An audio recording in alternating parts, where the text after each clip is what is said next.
Hello, David. Do you give me a thumbs up if you need me for the first hour? Okay, I will be here.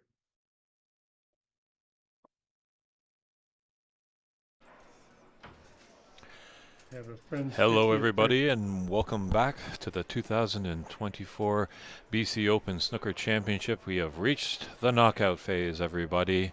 We got an exciting match to kick things off. Charlie Brown, last year's semifinals, will be going against Song Chen. The referee in charge is Gary Spence. David Fisher will be doing the scorekeeping. David Burney's in the booth with David Putty. There's a lot of D's around. I'm excited. How about you, Mr. Putty?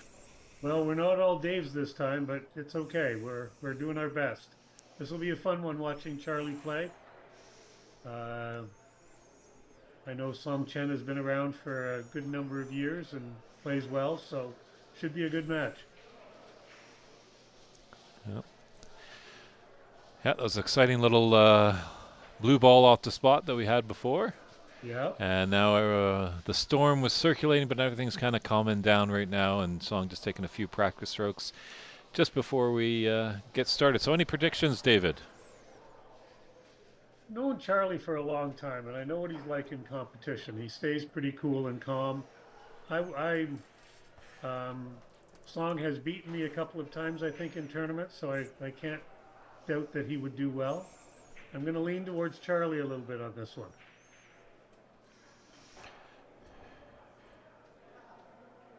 Where's your vote? I'd say so too. I think talking a little bit to Charlie over the last day or so, he was struggling a little bit to find stroke, and unfortunately, his opponent this morning was a no-show. So this is going to be his first match today. So but he's been around the game for so long that I'm pretty sure he'll be able to find something quite easily. But Song can be a tough customer, could grind it out a bit.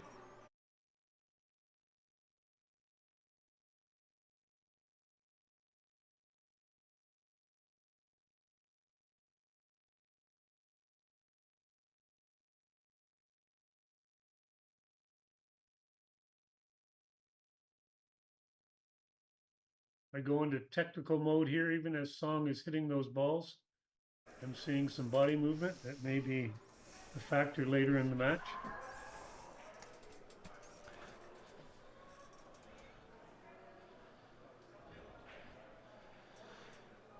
So Charlie just getting a little pep talk from his coach. Flip is gone, handshakes, here we are. And we're only doing the first round of the knockout round this evening. We will be coming back tomorrow at 10 a.m. Do remember, it's daylight savings. Daylight savings.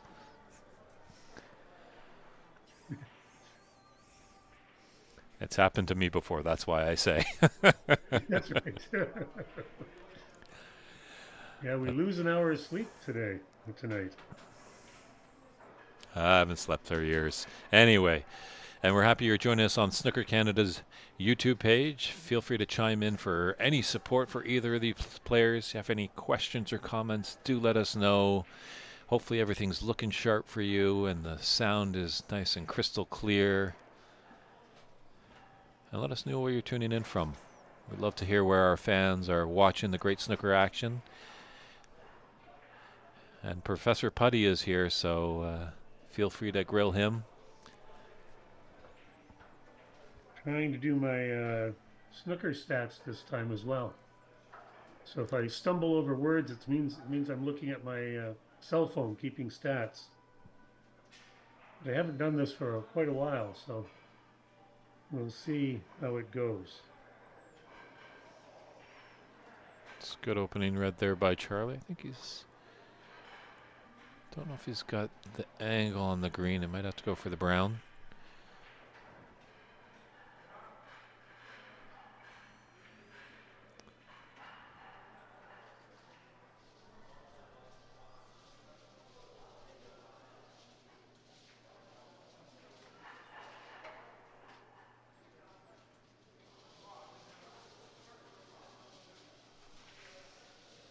He certainly didn't get the position he wanted on that, which may be a benefit as he missed the shot.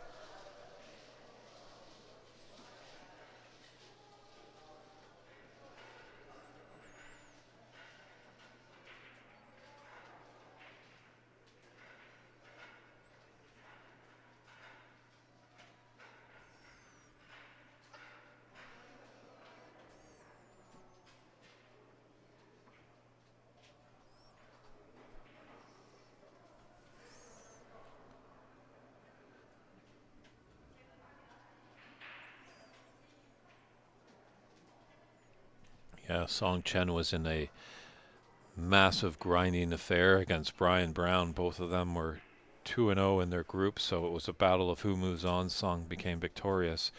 So you just kind of wonder, Charlie might be a bit more fresh, just as he hasn't had a match. However, Song might be in rhythm. I think only time will tell.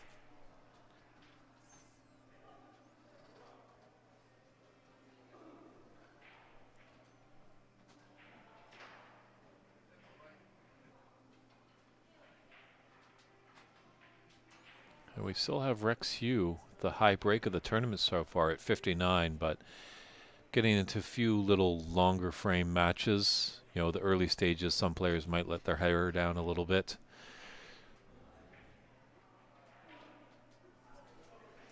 So in case people didn't notice, it's now the best of fives as opposed to the round robins, which were threes. So the players have a bit more of a chance to get in stroke and rhythm. Really trusting the table here. Table fitters did a good job.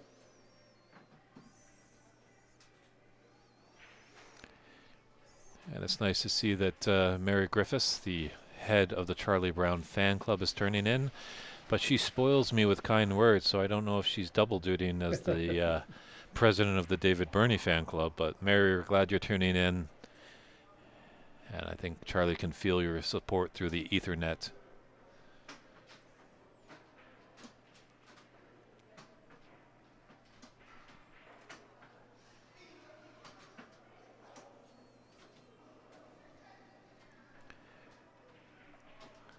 And if you want to see the bracket of who made the final 16, check out Challenge, not challenge, www.challenge.com/2000, so 2024 BC Open final stage. That's important, the final stage, as we're out of the group stage. Important matches here. All these players know if they win tonight, they're at least in the money tomorrow.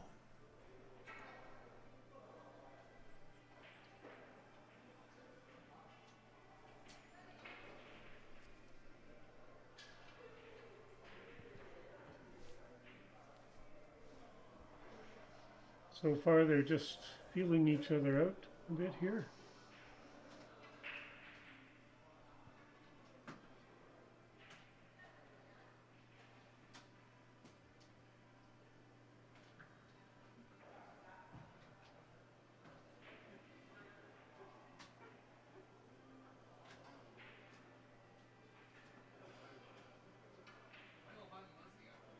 We certainly know that, or I certainly know that Charlie can get in and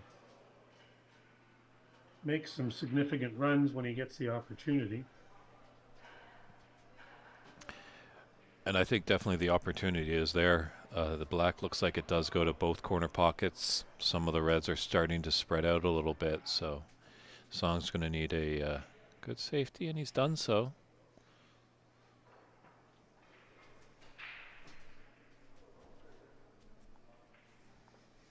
And just for all of you that don't know, that's Charlie at the table right now with that flowing, beautiful brown hair. And Song is going for the Mr. Clean look.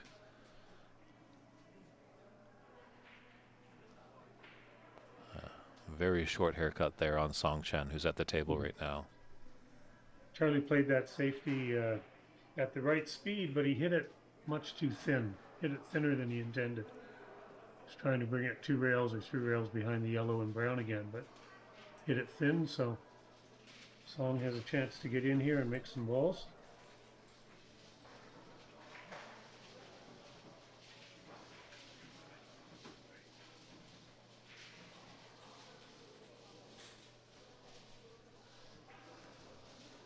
you can see on our other table, we've got CCU and Gordon Wu doing battle. And also on my vantage point, I can see the scoreboard of Albert Kenny and Dalton Roy.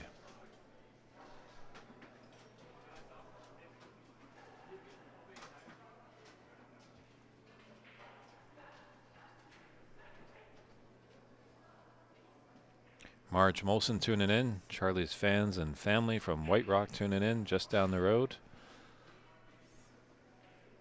Glad you're tuning in, but hey, admission is free down here at Top 147. So if Charlie's able to be successful in the match, feel free to come on down and join us at 10 a.m. tomorrow morning.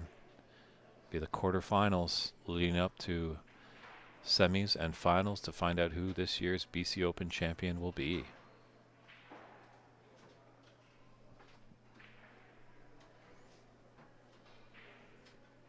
Looks like he has the pink here.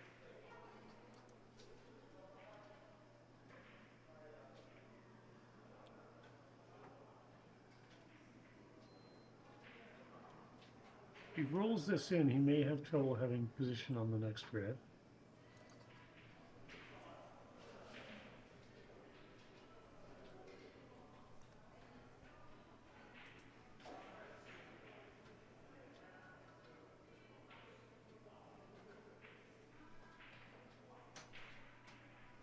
And there might be a cutback here into the left corner, which would be a safety for Charlie coming down. Or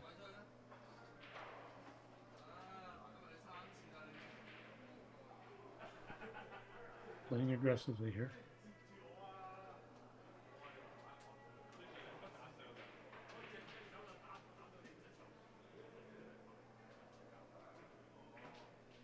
Very nicely struck ball. And I guess saying playing aggressively is one thing, but it's playing confidently. He must have known or felt that he had a really good chance of making that ball, that long red. So he's going to jump in and take it on. And getting it just pumps up that confidence just so much more. Early stages of a rather, little bit longer match than the round robins, obviously. Yeah.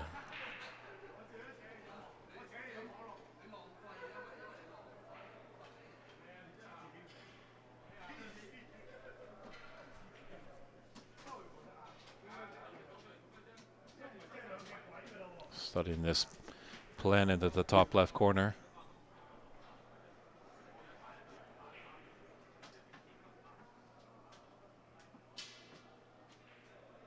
A great shot if he makes this. It's a really good position, I would think.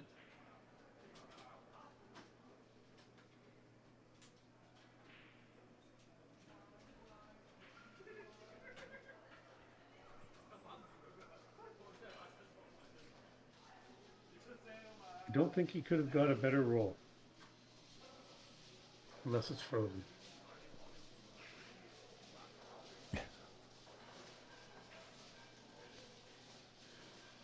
We told you as a policeman, Gary Spence definitely doing some good detective work and identifying the touching ball. I know for me, when I'm refereeing, I have to make sure I take a really close look at those because my eyes aren't quite seeing frozen and not frozen the way they used to. And good note there by Gary Spence for all you referees that want to be tuning in. He elected and said that it was a touching ball and then pointed to which ball it was touching. Very important thing to do. Hey, hello to our good friends at Ox Billiards watching in the Empire State of New York. That could be our great friend Mike Dominguez.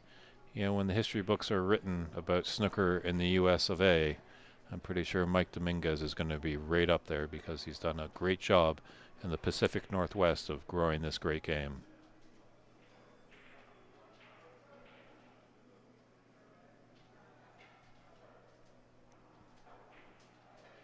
I haven't seen Mike since Sheffield in April. Hope he's doing well. I heard he was in New York and I think at the athletic club or something like that, I believe. that is correct. Taking over for Ahmad Ali, as Ahmad is over on the Pro Tour, as he won that 2022 PAPSA Open that you and I, Mr. Putty, Yes. commentated on at the Corner Bank. One in Toronto, yes.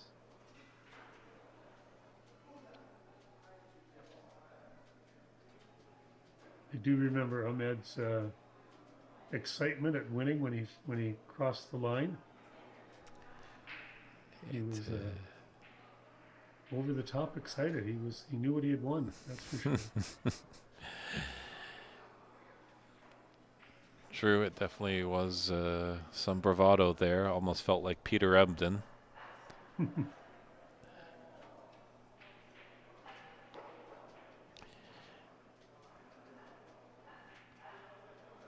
Yeah, most of the time I think a lot of snooker players are kind of reserved, really. Like there's usually just a fist pump or a tap on the table, when they win, or just a breakdown in tears. Just the emotion catches up with, all the years and time and practice, and finally it pays off when you win a big tournament. But Ahmad definitely let everyone know that he had won that tournament. I think you could That's hear him all the way in Brantford. Yep. People down the street knew it. Absolutely.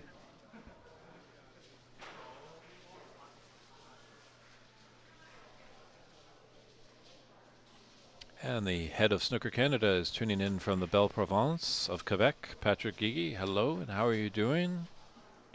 Hope you're enjoying the great snooker action from out west in BC. Not to put you under the gun, Patrick. Hello, Patrick. But if anyone there has a question for the president of Snooker Canada, I'm pretty sure he'll be happy to take your questions. Or if you want to help out with this lovely game, feel free to reach out at info@snookercanada.ca. We always appreciate anyone helping out behind the scenes or find out updates of what's happening in this great game.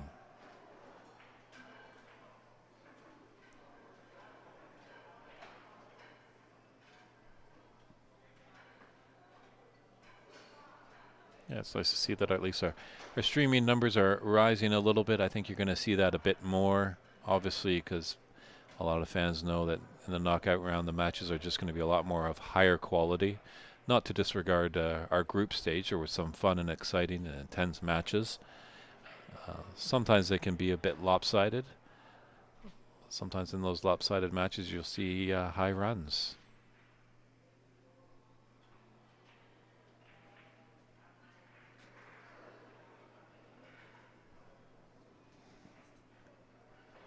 So both players a little slow getting started. I think Charlie was trying to play the snooker behind the round and hit it on too much of an angle. So the cue ball slid. Well, depending where this ends up, this could be.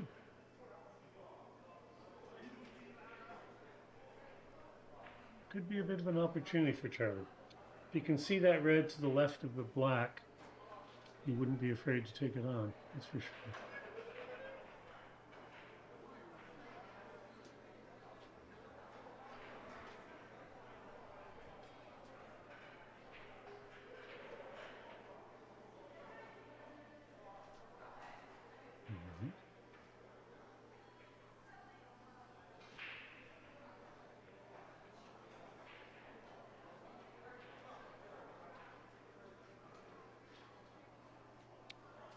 Oh, very fortunate there that green didn't go in.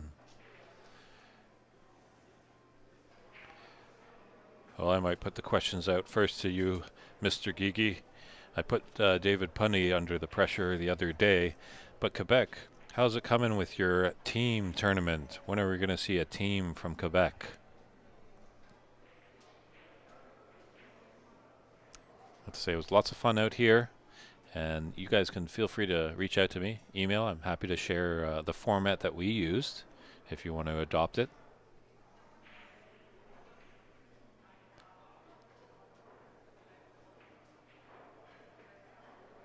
So I say it would be a dream to parallel curling.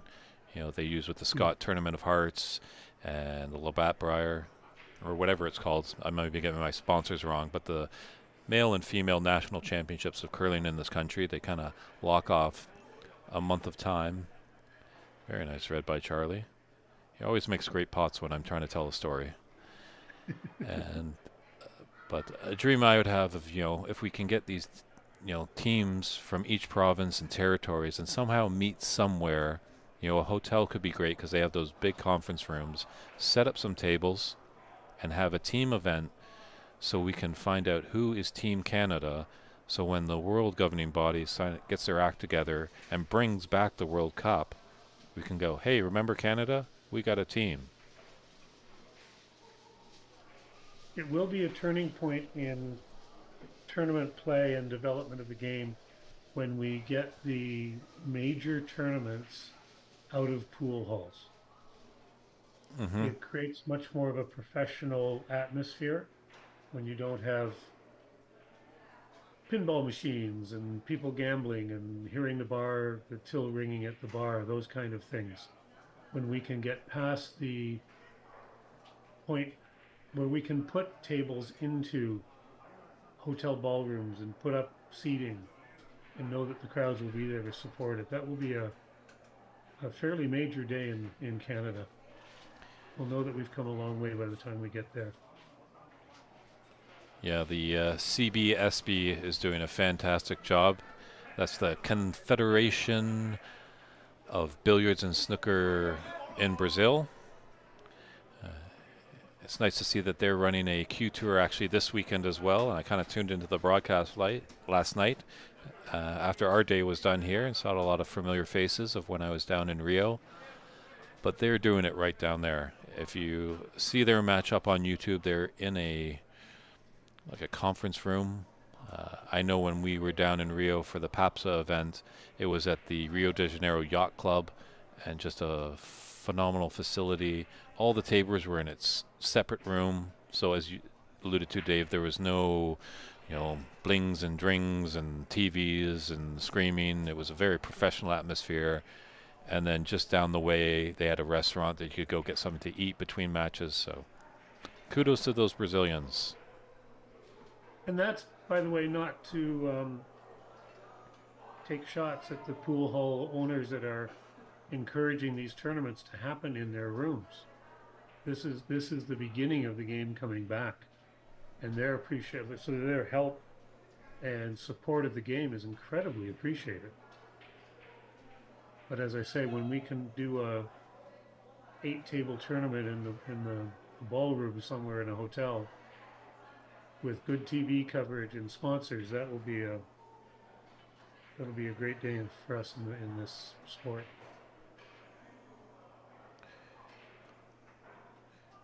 Jacques Coty, watching all the way from Halifax. Love to get out there for a snooker event. So Jacques, hopefully you can put something together. And I grill you as well. Where is the Nova Scotia team? I do have a little bit of homework for you, Mr. Putty. If you're on the internet, just take a look at the historic theater at the Cultch. That's Cultch. That's in Vancouver. Their historic theater. Would that be a venue for a final? Just a beautiful theater, beautiful seating. It's a pipe dream I have out here, but obviously that it takes the dollars and the cents. These things don't happen overnight. Dance and theater performances, solo talks and acts, and live music. Mr. Yang, I believe Eric might be streaming over at the Star Snooker Club.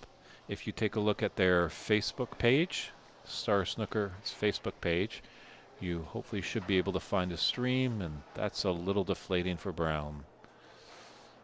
Just when the machine was going, put a beautiful red in the pocket. Unfortunately, the cue ball finds the bottom of another pocket. Hey, but that's not the theater in Vancouver that had the horsehair under the floor, did it? Is it? No. I remember being in one many years ago. Went to a dance with a friend of mine there. and underneath the hardwood floor was horsehair. That theater is probably long gone. Oh, Well, maybe Charlie doesn't feel too bad about his in-off as Song Chen has followed suit.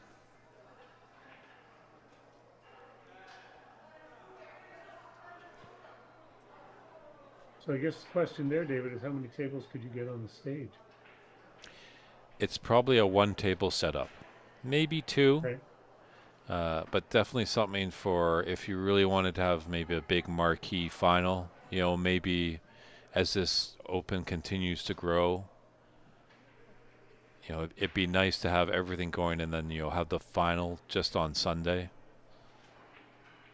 Quite often, those old theaters have really big backstage areas where you might be able to get another one or two tables in the back. Wouldn't be as good viewing as the one in the front. But looking at the seats there, that would be a great venue for watching.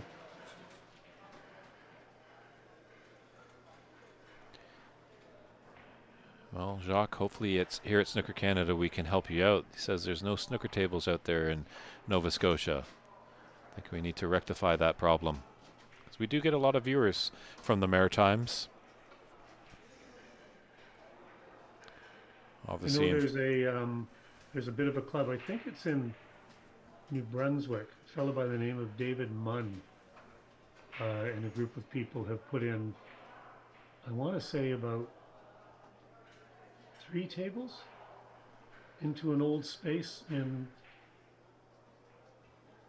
I want to say Moncton, but I'm not even certain of that.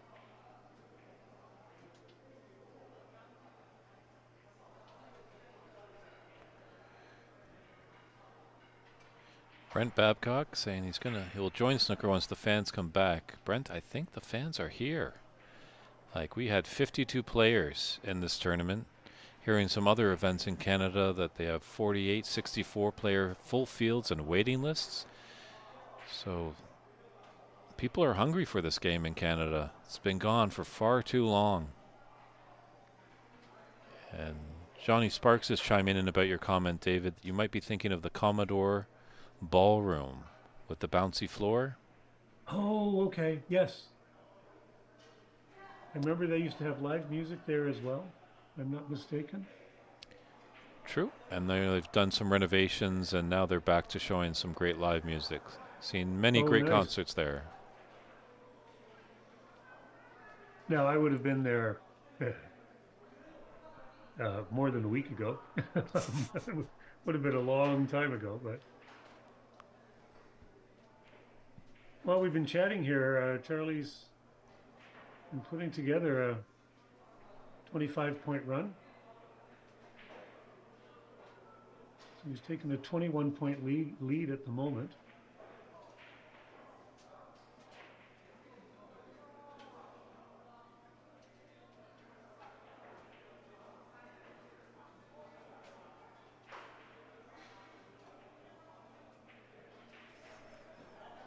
Yeah, that red ball he hit was the only really ball he's kind of leaving on. Two reds rather close to the long cushion on the left side. Don't know if that pulled up enough. I think Charlie's got a very thin cut. Hopefully his contacts are well adjusted. Looks like the cue ball, if he makes it, will carry him into that last red, or second last red. Break it off the rail as well.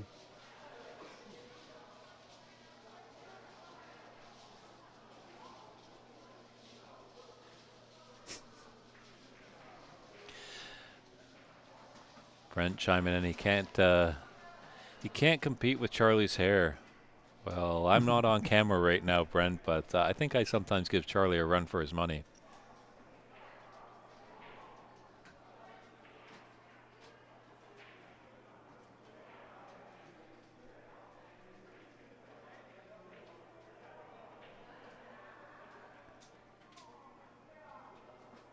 And speaking of the Maritimes, Fredericton, New Brunswick, houses one of the finest gentleman I think I've ever met in this game, the great Bob Hardgrove. Just runs Ideal Amusements out there in Fredericton. Just recently got inducted into the Snooker Hall of Fame last spring. Just had a chance to meet him when we did that Michaela Tab event many years ago in Toronto, and just he was solid gold. Actually got a chance to interview Bob, and well, just the respect for him just deepened with every story and anecdote he told me. He was one of the original referees, I believe, in Canada. Back in the days when a lot of major tournaments were running. He may have even been in charge of the referee contingency in Canada at one point in time. Yes, because I believe he was over in Blackpool when they had the big events over there in the qualifiers.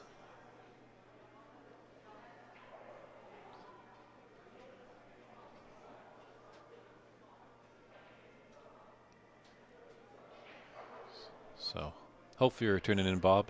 If not, Jacques, maybe you can tell him that we wish him the best, and hopefully he's doing well.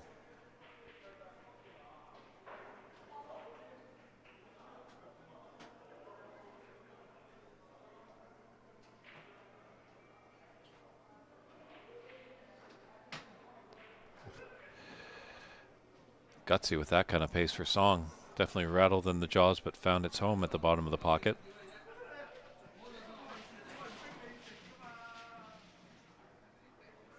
He's considering choice here. Do you play the roll up behind the yellow and control the table? Or play the yellow in the top corner and run your cue ball up for this last spread? Control the table.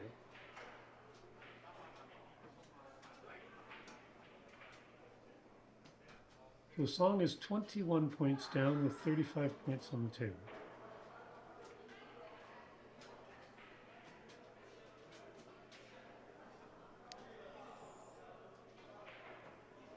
And Charlie is very unlikely to be put back on that.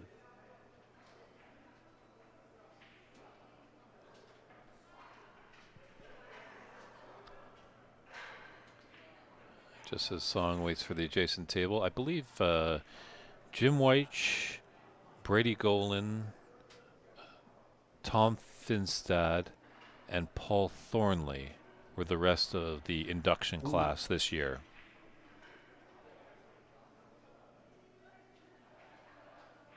I think you're right, and all of them are well-deserved additions.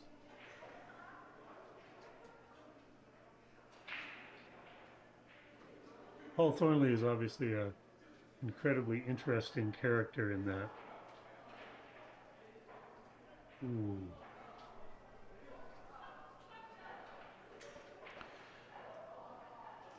So 16 in it. With go ahead, Dave. Sorry. 16 in it with 27 on the table. We're down to the colors as we usually are.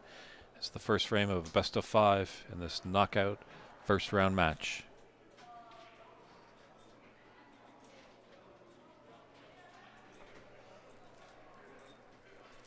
Paul Thornley was an interesting character. He traveled all over North America, playing again in every pool hall, very similar to what Cliff did. And he also ran a tournament with Gene Liu out of a place called Le Spot back in the 1980s. And I mean, we talk about the 80s being the time when snooker was big, and they would have a Monday night 6-red tournament handicap, and anybody could come in. There was top players in the world would show up for it. I played Kirk Stevens in that tournament and got 3 shots in 3 frames. That was my sum total of all the shots I got. Whoa, whoa, whoa, whoa, whoa, wait. Gary Spence doing his Michaela Tab impersonation there, grabbing the wrong ball. See, we're all striving for perfection, but we do make mistakes from time to time. Yep.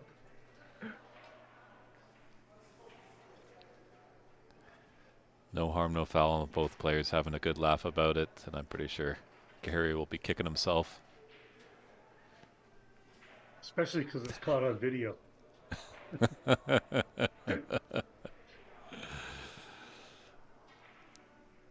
I've done that once, but there's no video proof of it. So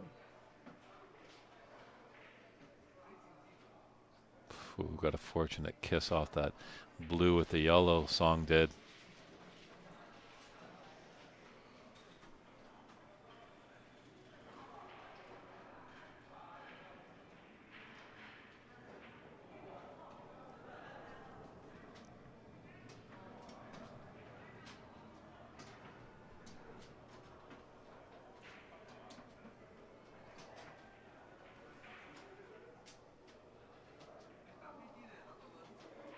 behind the ground ball. Ooh, you didn't make it hard enough.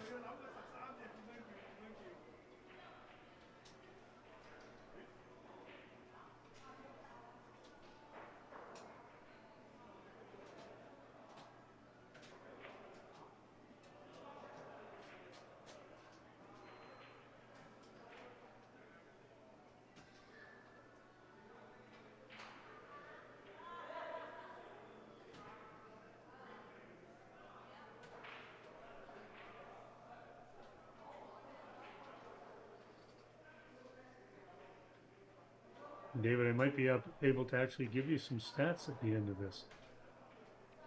Wonderful.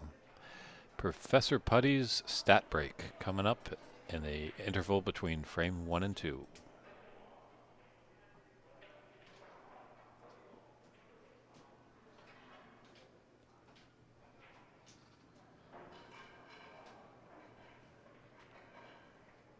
Seems like Song's just getting a little run of the balls here, as much as he's trailing in this first frame.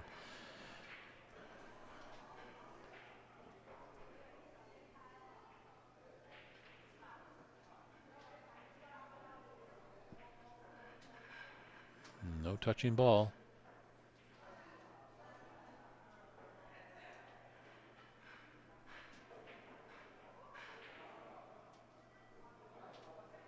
This might be hard to keep it away. Oh, all right. Charlie has the opportunity to get in here.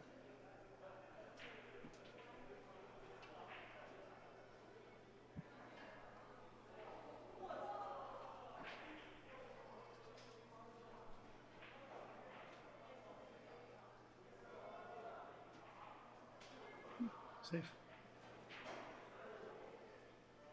The thing here is that with the green ball where it is, there's no real percentage in making this yellow unless you can have a chance to break it out or play a real good containment safety on it.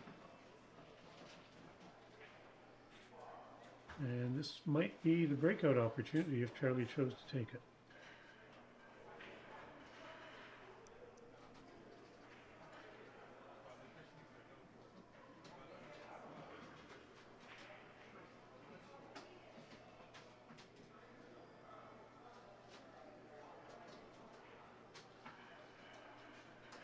It'd be a relatively easy safety off of it, I think.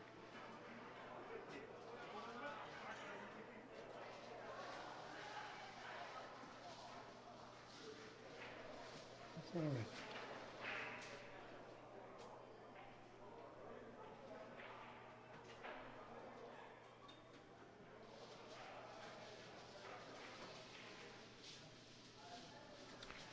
Yes, I think I've commentated on Charlie's matches in 4 provinces, 2 U.S. states, and 1 country south of the equator.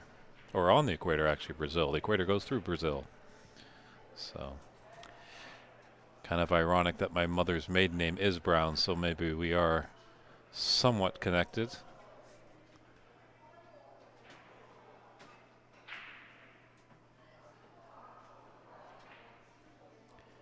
So fortunate lead for Charlie. Speaking of the brown ball.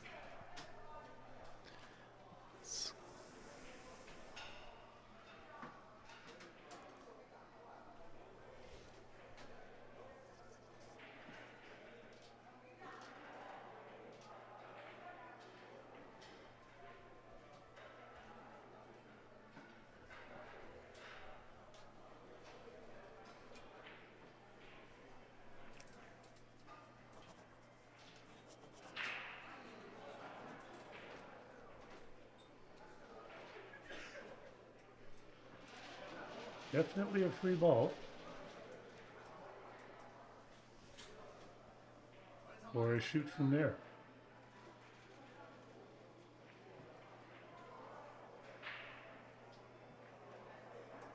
This one may be a little more difficult to hit than from where he was behind the brown. Almost has to come off 2 rails here instead of 1.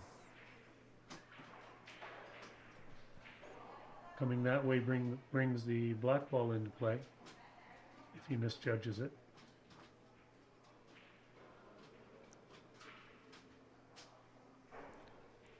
Almost feel like just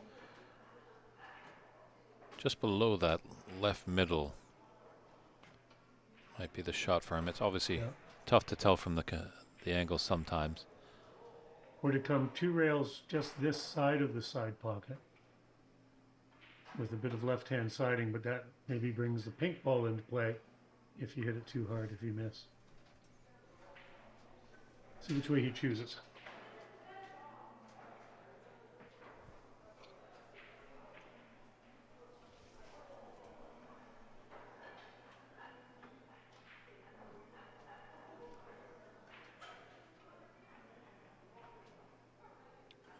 Look at this. No. Oh. He danced with the devil, but the devil won on that one.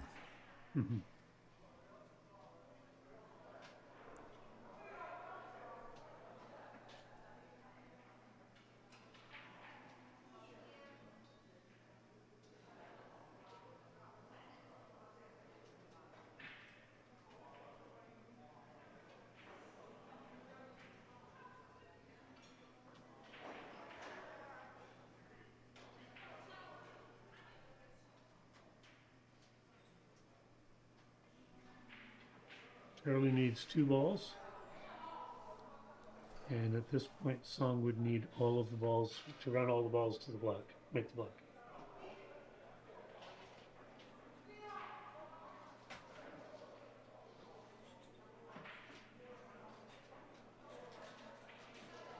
Given the position of the pink ball, Charlie might take this green ball on. Pink ball is not in a great spot for a run out.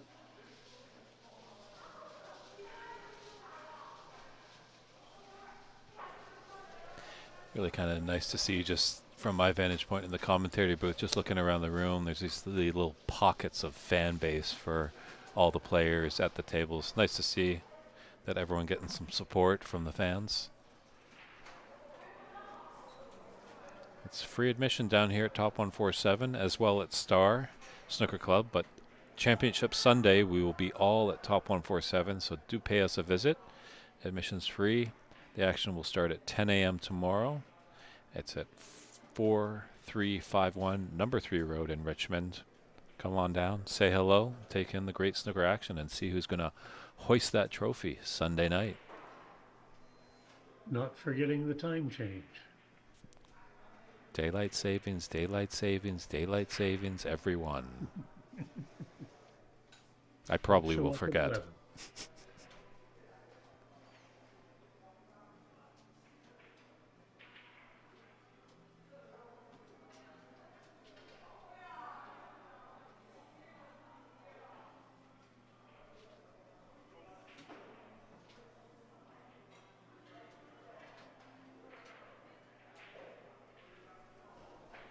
If Song were to make the green ball, then Charlie would only need the brown. So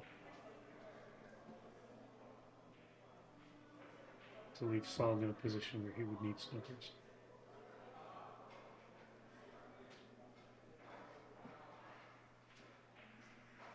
That's a great angle for the camera on that one, to see how straight Charlie's cue goes through the ball.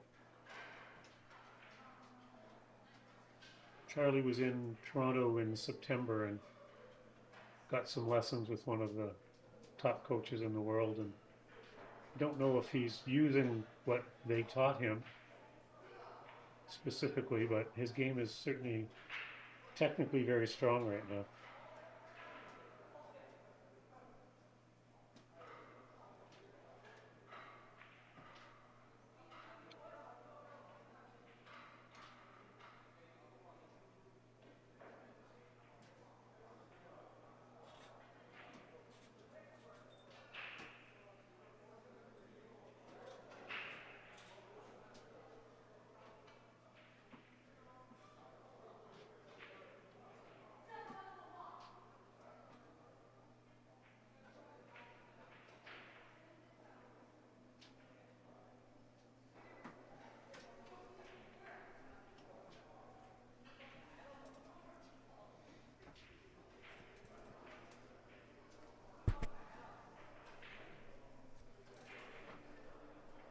That's a really nice shot that Charlie just played.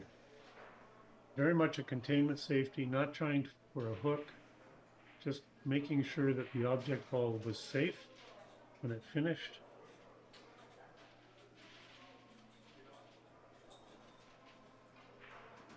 So that's one thing you always want to do when you're playing safe is make sure your object ball is safe. That one has achieved the same thing.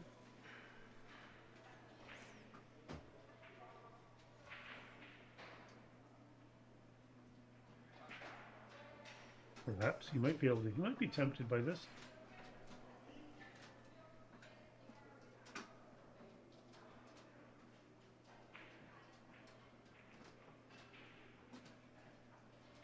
Ooh, nicely played.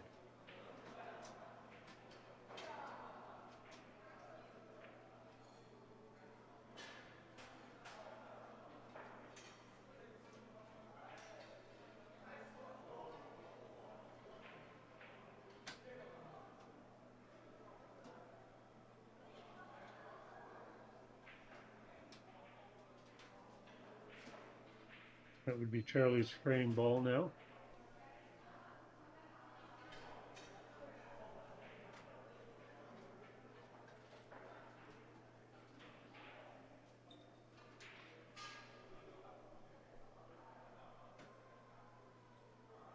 So with 23 points on, Song is very likely to play on here. The black is in a good position for playing snookers. Even the pink on certain shots would be a good one.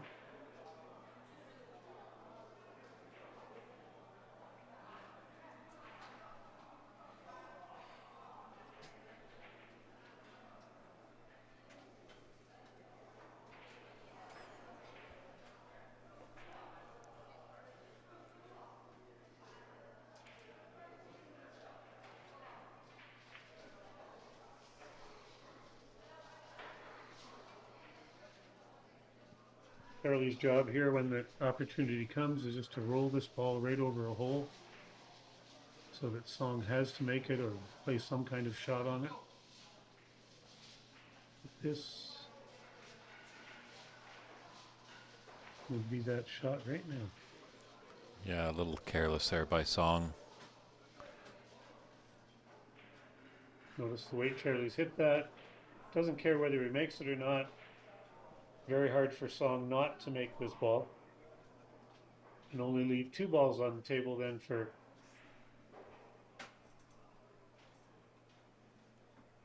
the one advantage here if Song does make it is that one hook now secures one successful hook, I think would secure a win for him.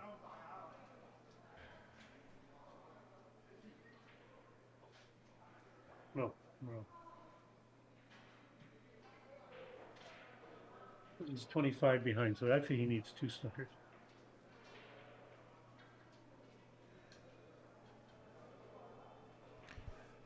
And black's not in the worst spots, that's for sure. This is an opportunity here if he gets the weight right, weight and angle.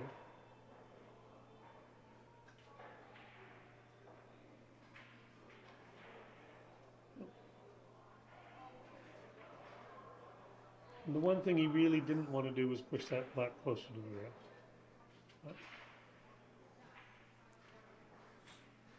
True, it's that much more difficult for the snooker, but if he is able to get the snooker, oh, it's going to be a devilish one. Mm-hmm.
And this That's pink will take care frame. of the first frame. 1-0 for Charlie Brown in this best of 5 frame match.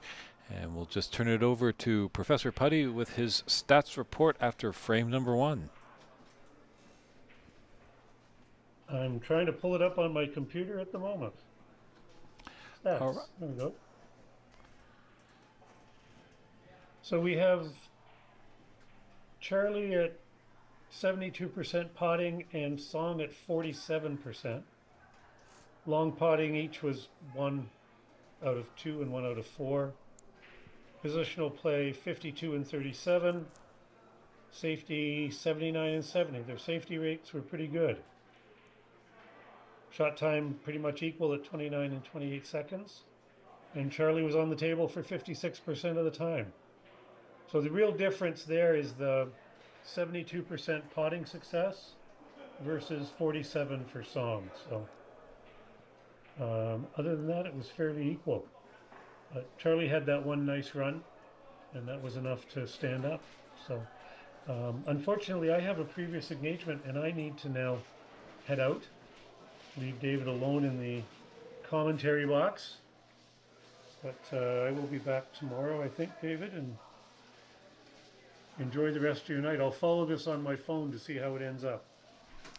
Well, thank you very much, David, for all your hard work this weekend. You know, we're not done yet.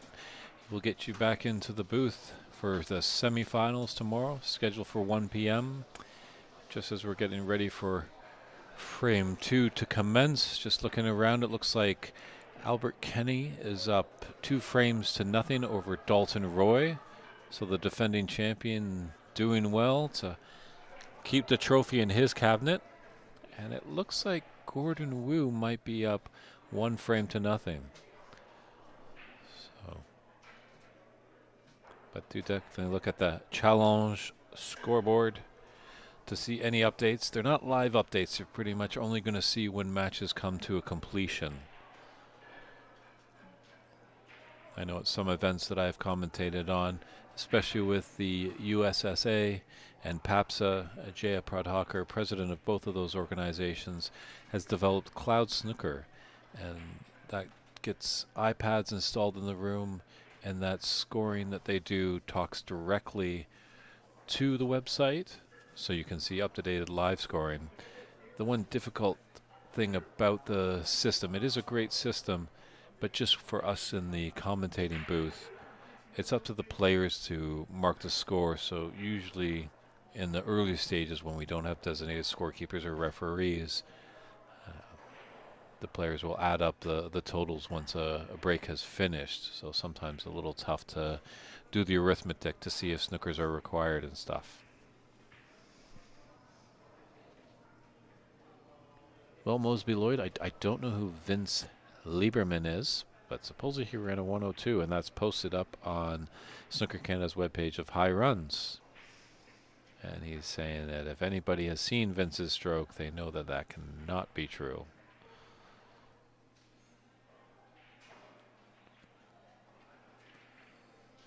It does go back to that, the honor of the game, obviously.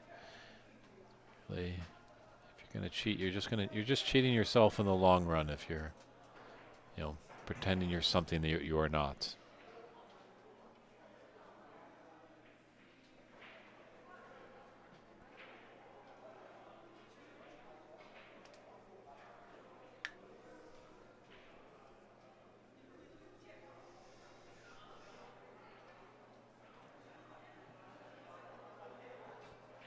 Little baby steps here for Charlie Brown. Obviously the black goes to both top left and right corner pocket.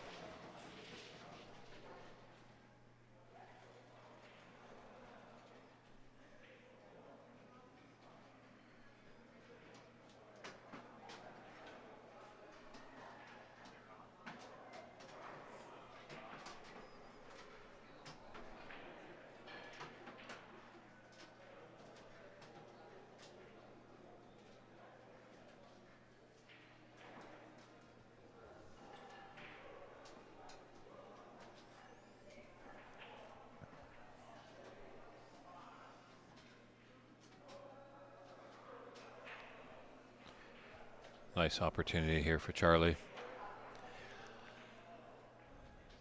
Yeah, doesn't want to rush anything, just take in every shot with its due care.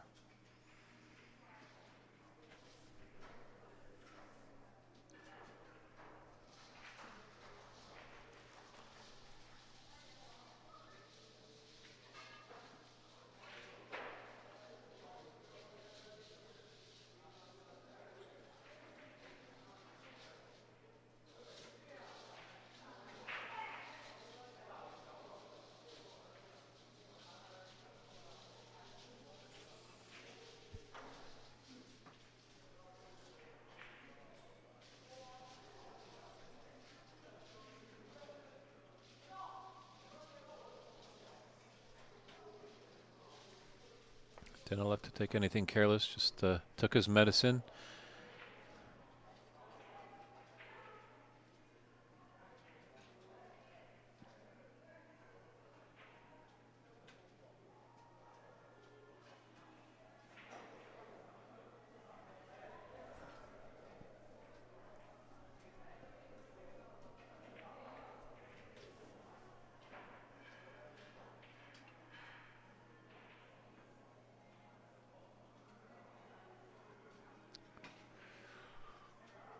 Ooh, this red's going to pop out to be available into the left middle.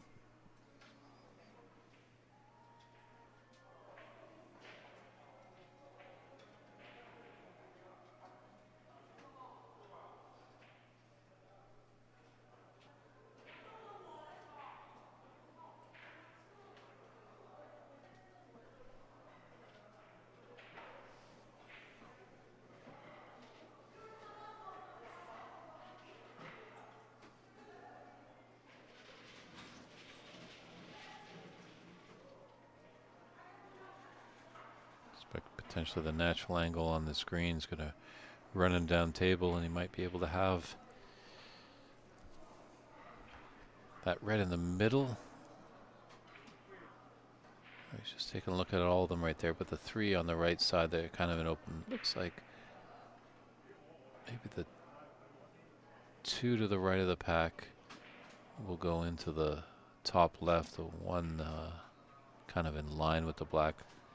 Red, that is, doesn't look like it will go because the black is breaking the pathway.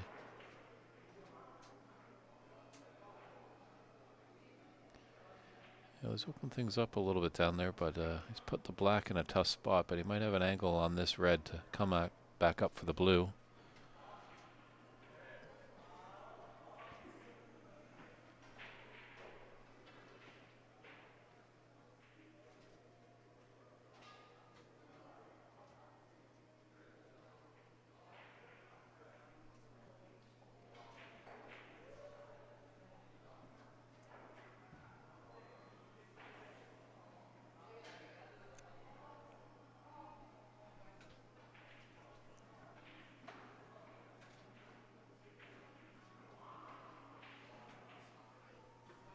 Nicely done. Unfortunately, the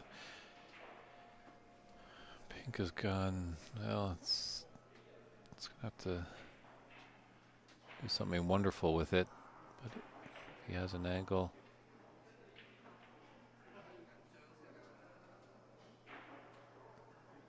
On the red that he's closest to in the top right.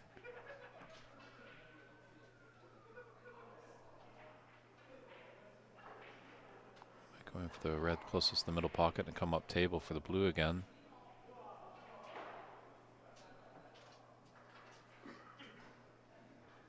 Oh, breathtaking. Great weight on that shot just to get on the right side of the blue again for the natural angle to come back down table.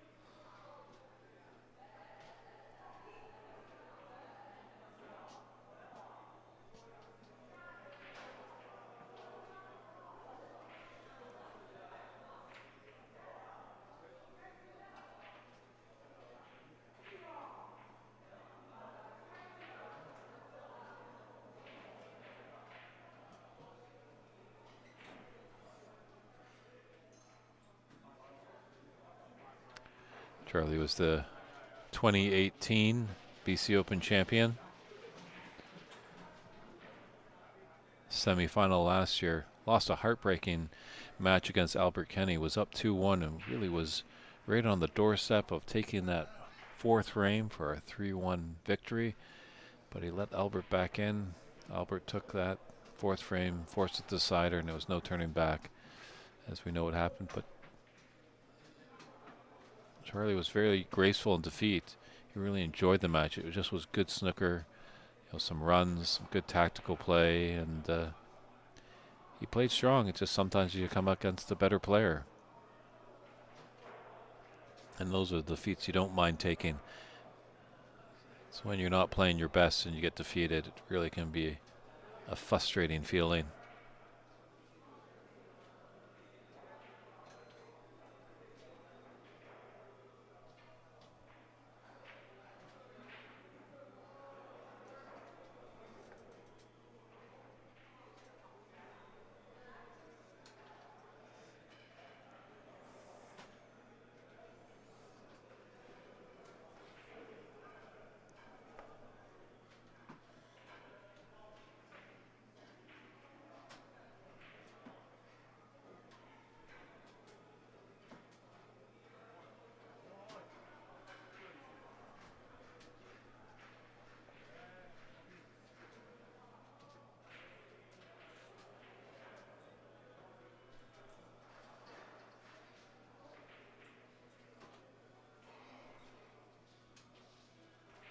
Gonna need a good recovery shot here on the blue to go in and out of bulk to continue the break going.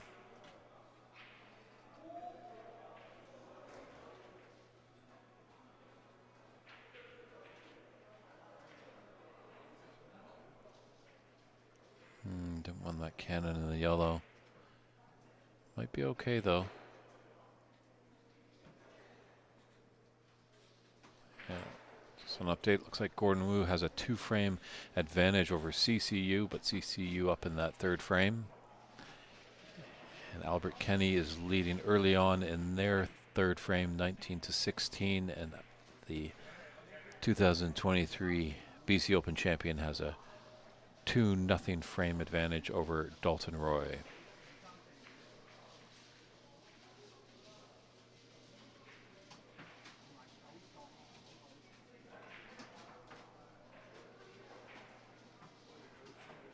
So a nice break of 28 there for Charlie. It's extended his lead to 39-0.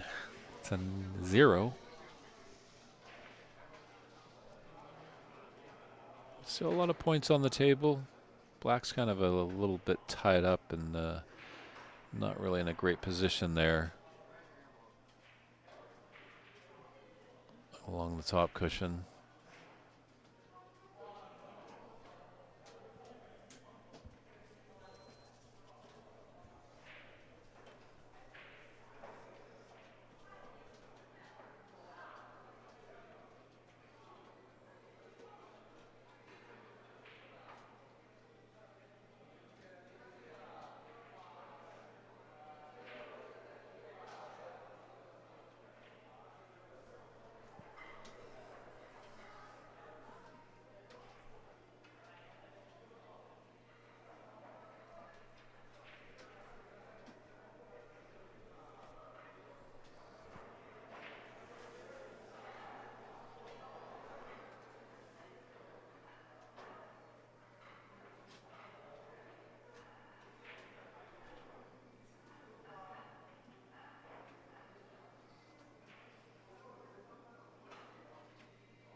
Looks like he's got a good angle on that brown.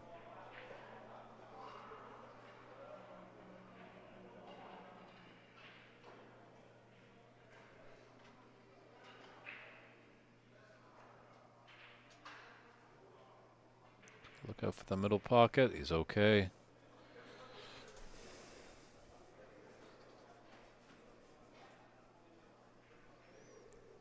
So all 3 of these Reds go.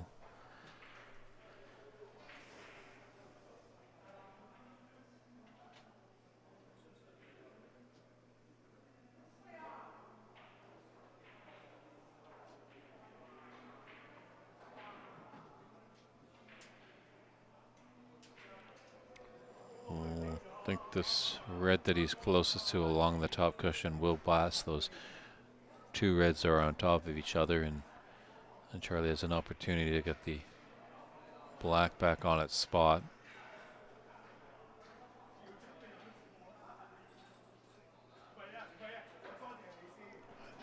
Might have a good angle actually on this black. Might be just off straight a little bit. Just a little bit low on it.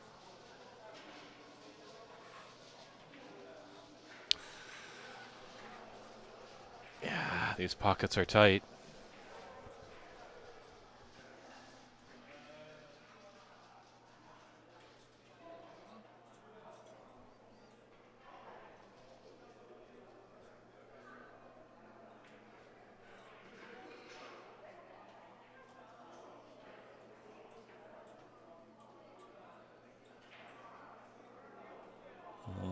Just ran a bit too much for that black.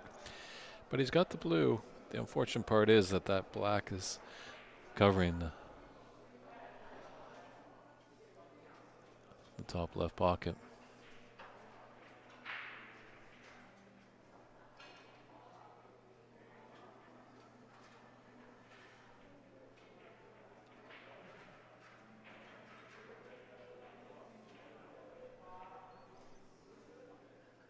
A big frame here for Song. You know, you're never in the match until you get that first frame on the board. Definitely would like to tie these best of fives at 1-1 if you can do that. He'll feel a bit more confident going into frame 3 rather being on the edge of defeat if Charlie is to take this second frame. But this is helping his cause here. All these players are so accustomed to not having a referee, so usually they're jumping to the pocket to pull out the colored ball to respot.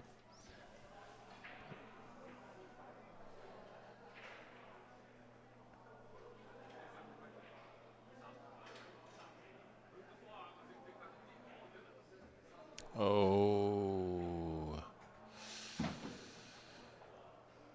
Might just have thought a little bit much about the blue. Can't get yourself ahead of the shot.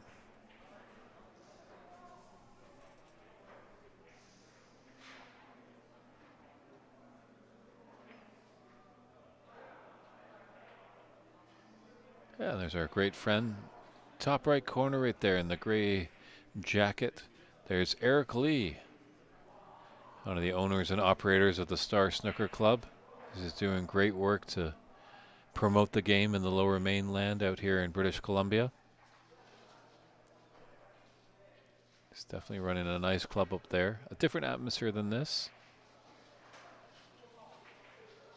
It's a beautiful shot there by Charlie. Avoided the can and just slid right into great position for another red. And I don't know if I like Song's chances in this frame.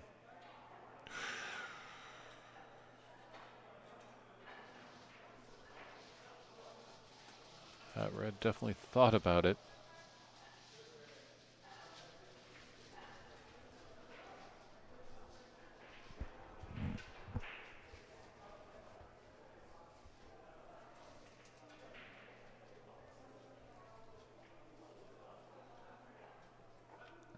Charlie just in between here.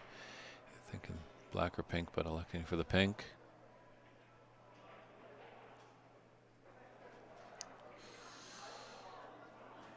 Oh, those shots are just so tough because as soon as he hit it, he knew it wasn't going in.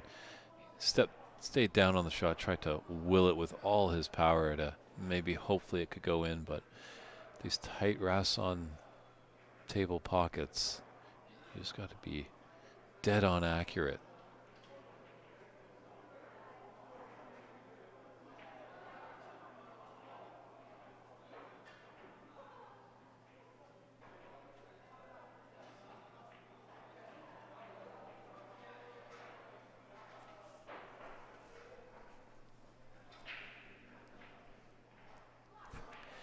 That pink's kind of covered up the pocket. So Charlie's just waiting for CCU to take a shot. See a little bit of CC there in the right side of your frame.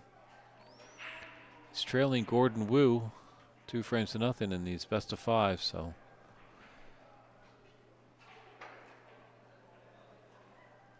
CC was a finalist a few years ago. Unfortunately lost to Max Guan.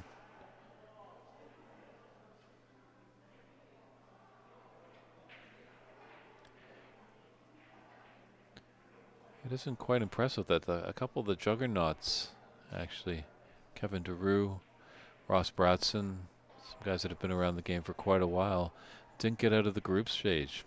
Just goes to show you that the talent pool is growing. Now some of these players definitely were in tougher groups than others, but hey, you got to win to win.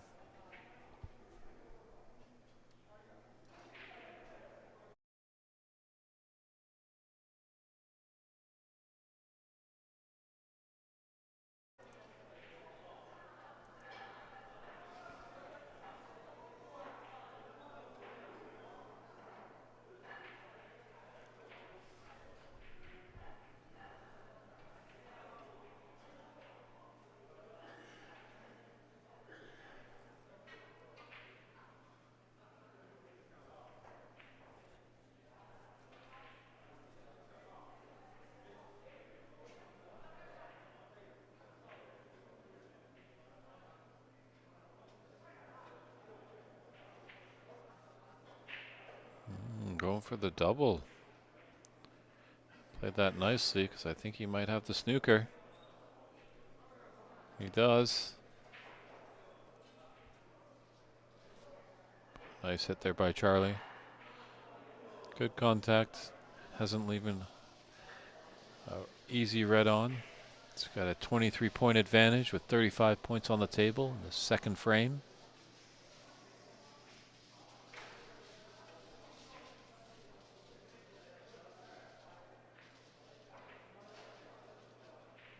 Looks like we do have a result.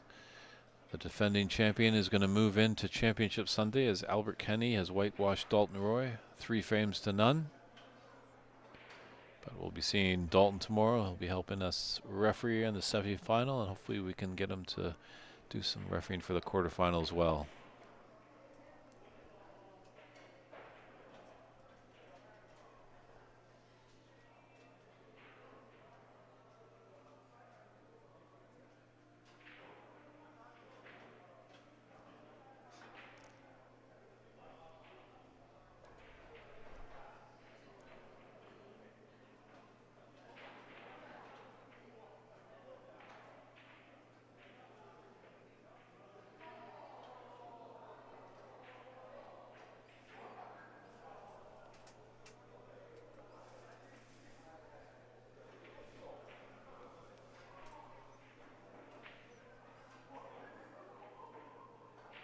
Charlie could go get behind the yellow here. That was not the intended way.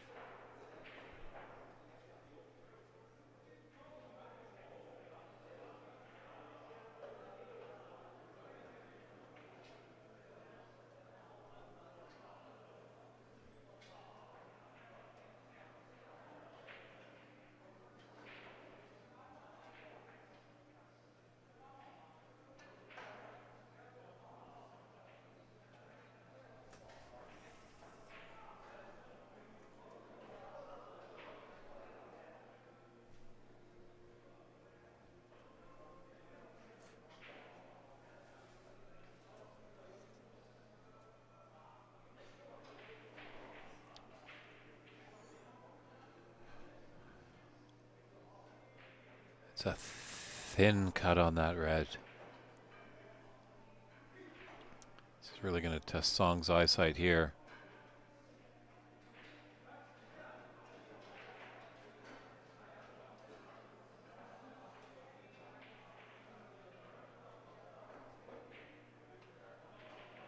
I didn't like it. Oh, it's just coming back for the green pocket. Yeah. It's a long pot. Has an angle, so. Yeah, there's no threat of a following it in there, but.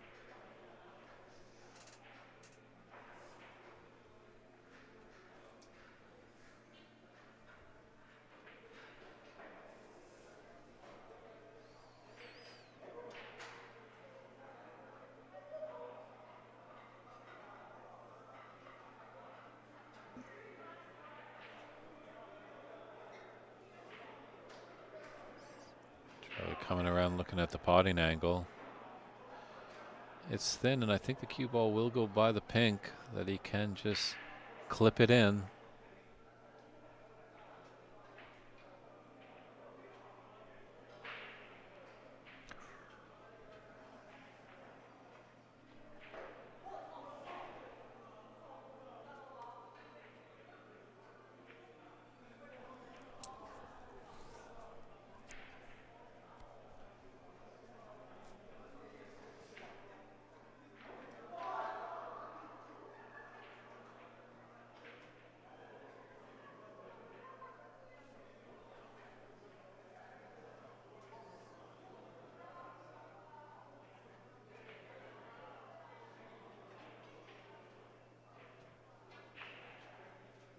Oh, a little unfortunate there for Song. And unfortunately, he's put the blue rather safe. He's going to need that blue.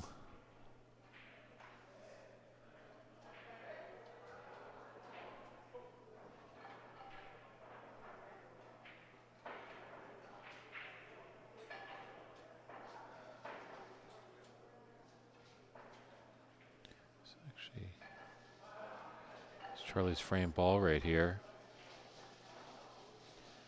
Pretty sure he looked at the scoreboard knowing that.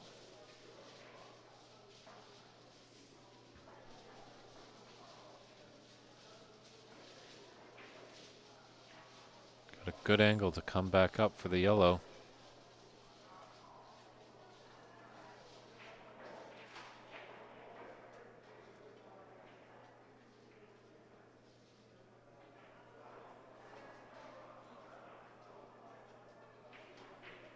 So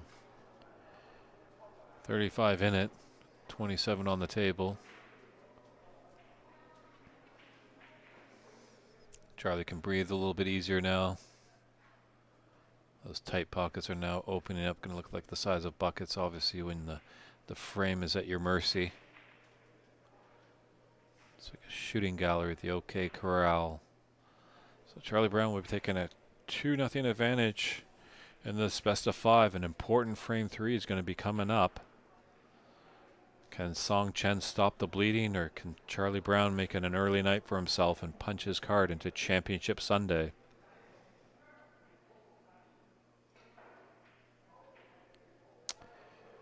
Blue is not a care, but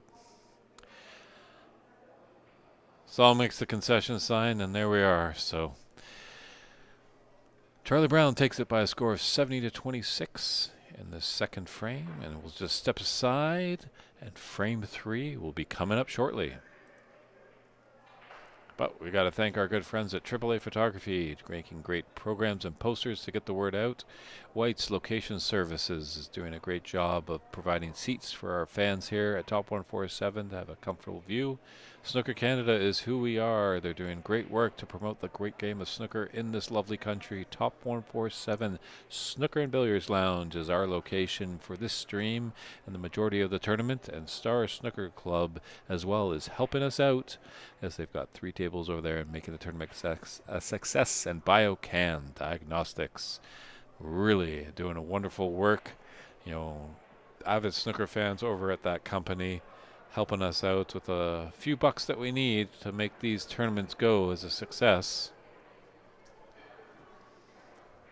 It's a lot of hard work, some money in there, and hopefully we just can continue to grow and grow and grow. And just an update from the other table I can see maybe is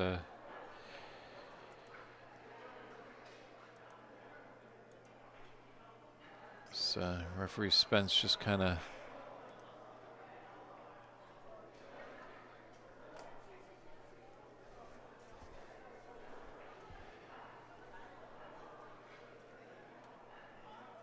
so obviously that's not the score line there. We're just taking a quick peek over there.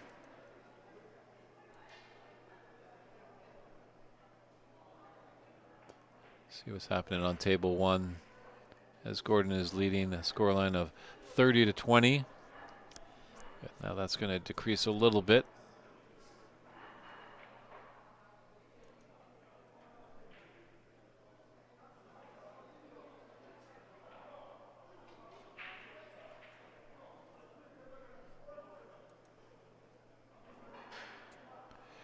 And here we are back on our feature table with Charlie Brown set to break off frame 3. Looks like there's another result coming in. Unfortunately, Baltej Atwal has lost to Alvin Chan. Alvin Chan definitely a strong player. But we'll see Baltej again tomorrow. He'll be helping us score keep the final, scheduled for 5 p.m. on Sunday.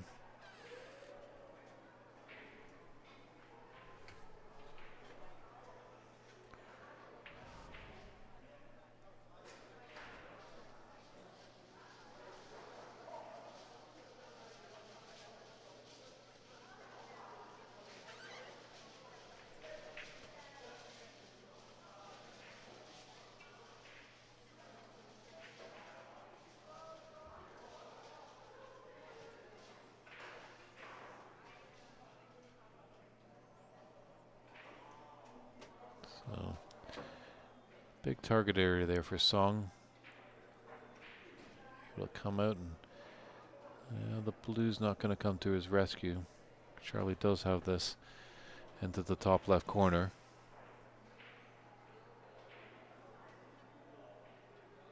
Charlie might just clip off the reds, open them up a little bit, and run back to bulk. Not a bad idea because he's going to open up some reds. We have noticed that once Charlie gets in the balls, he's quite fluid. Didn't tie up the black, put it on the cushion. Very important frame here for Song Chen. He's just in a must-win situation.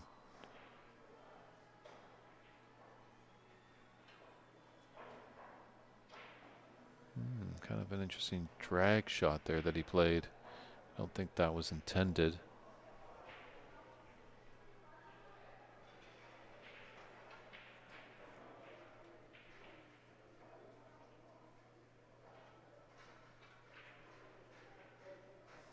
A lot of action going on in front of me at the scorekeeper's table there.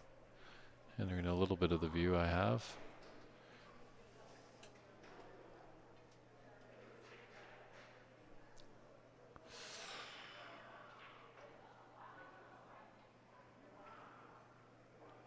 Well, I don't think Song's going to get punished too much on that one.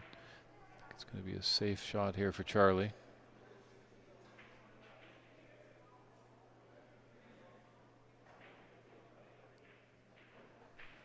Nice little kiss off the yellow to get closer to the brown.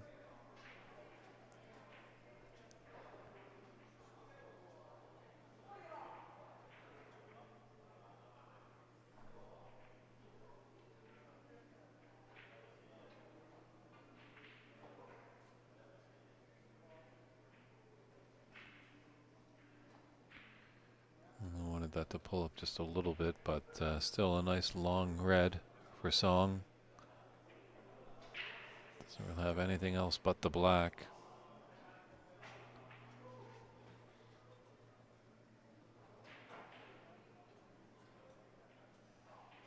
Kind of needs this to go in because he's going to cannon into some reds and might stay in the top end of the table.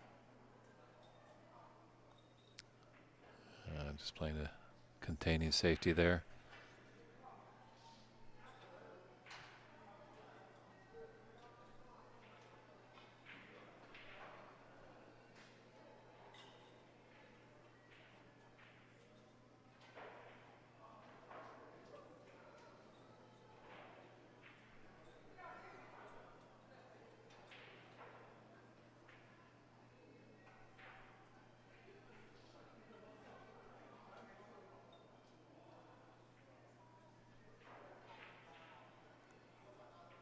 Bit tricky. It's got to be really thin with this red to the right side of all the reds there.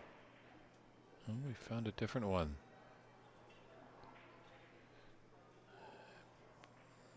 I don't think the yellow has come to his rescue. It's a very long red Charlie has, but sitting over that top left corner.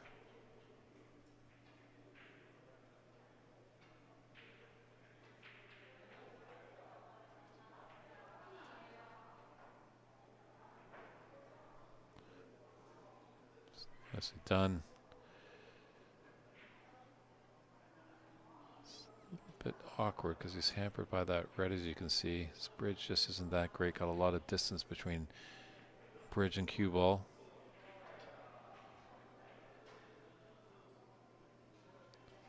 Nice recovery there.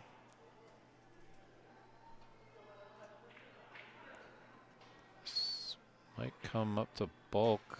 Nope, the pink spot is available.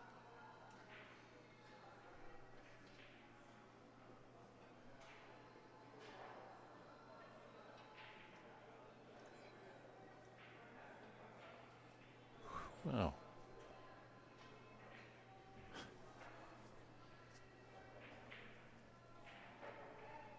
What a stare down he gave that corner pocket.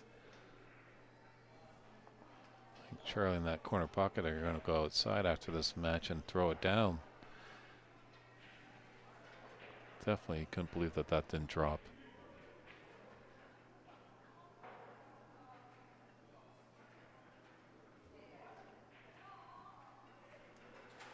Well, Song's got the same problem. There are tight pockets on these Rasson tables. Like a few of the Rileys here at top 147 have a bit more generous pockets. Not a bad idea if you are a room owner. Maybe get one or two of your snooker tables just to be dialed in and super professional, but also have some tables with a few more opener pockets just to make it fun for people.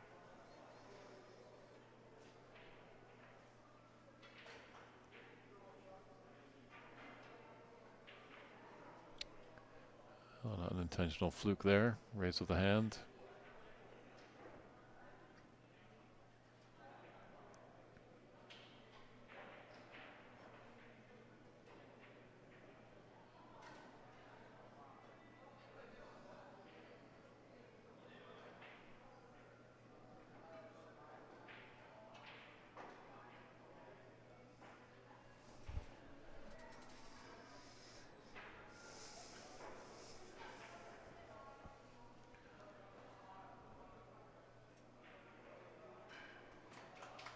Gordon Wu has dispatched CCU by a whitewash. Can you believe it? Wow. 2022 runner-up is going home back to America. And Gordon Wu is having a terrific season. He's doing quite well in the Canadian Snooker League this fall session. And now he's punched his way into Championship Sunday with a whitewash. CCU probably at the onset of this tournament was a favorite. But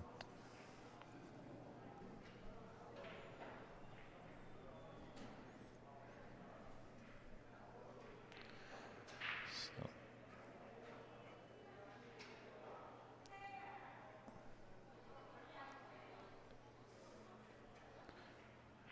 And there's the great gamesmanship of Charlie again, calling a foul on himself, surrendering the 4 points. I think he's going to get him to shoot again.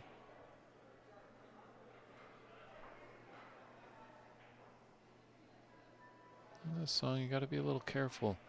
Charlie might clip off this red, and he could be coming behind the black off 2 cushions.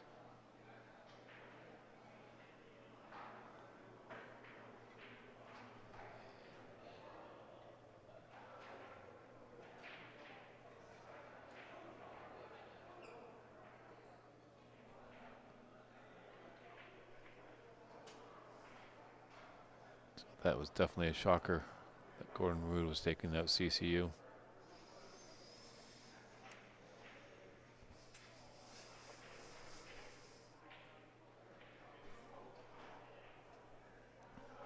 think it obviously would be a shocker if Song can turn around and knock off Charlie. It's going to take a lot of good doing, that's for sure, but anything is possible. We've seen so many twists and turns in this game. Ooh, careful there, Charlie. That's almost a foul.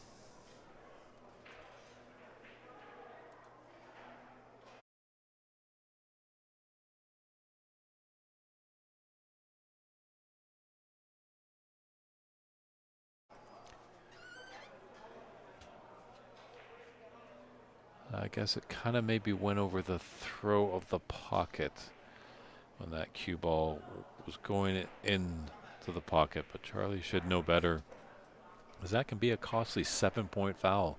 If you touch the cue ball on the table, 7 points. So it's good to just, let that cue ball fall. We've got a paid referee that will grab the white.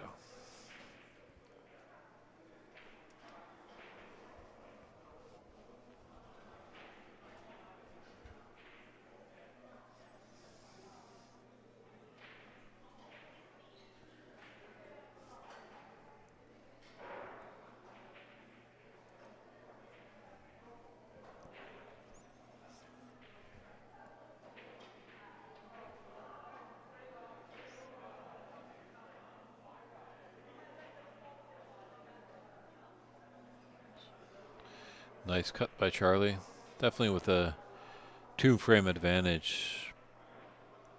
It's a more calculated wrist shot there. I think if he was trailing by 2 frames, I don't know if he would have taken that on.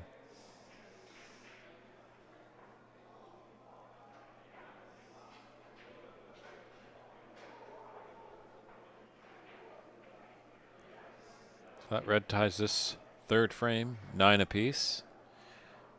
Plenty of points on the table for either player.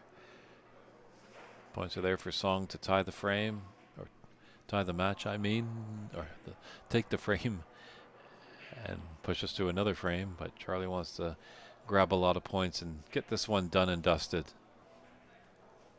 But obviously the frame that you need to win the match is sometimes always the toughest.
Looks like Song's taking on this long red that's out in the open.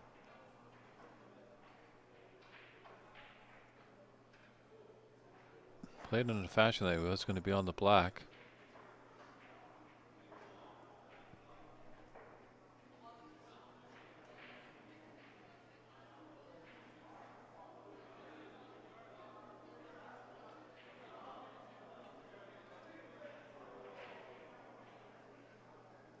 Excellent weight there by Charlie. Getting Song tied up to that bulk cushion.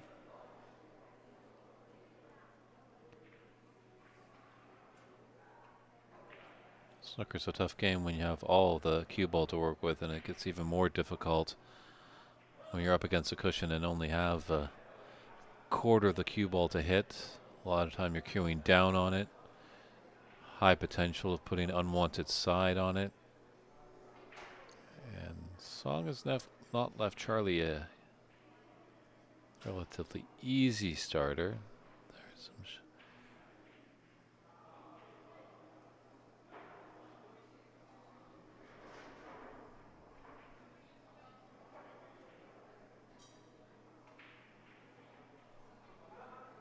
Yeah, we've seen it all weekend long. Those cuts to the corner are really tough. Just have to be severely accurate.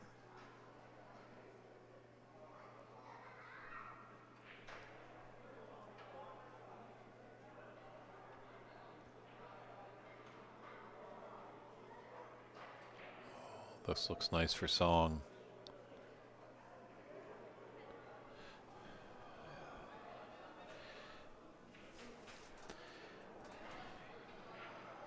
Might be able to hit this red. The only thing is where is he going to leave his cue ball?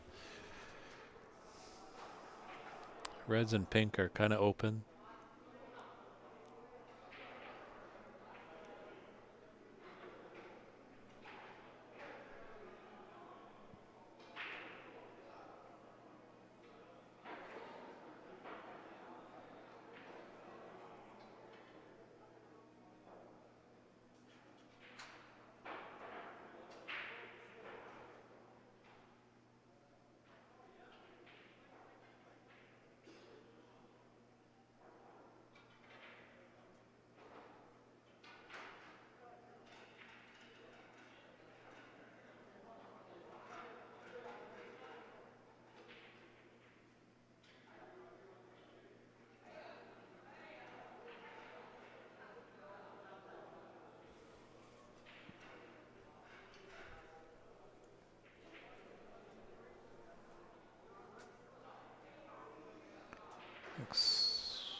Yeah, Song's got options here. I wonder if he's straight on that red that's just to the left and below the pink. Because if he's a little high on it, he's got the natural angle just to kind of push that red into the top right. And he's got the black against the bulk cushion.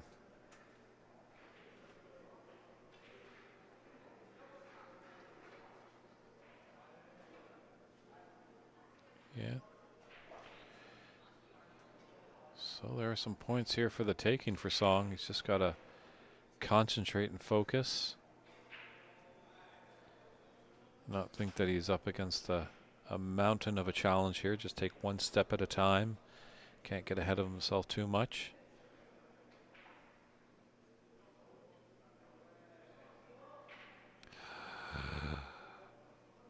Oh, just hit the cushion before.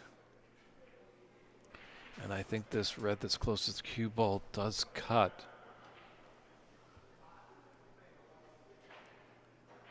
So a chance blown there by Song.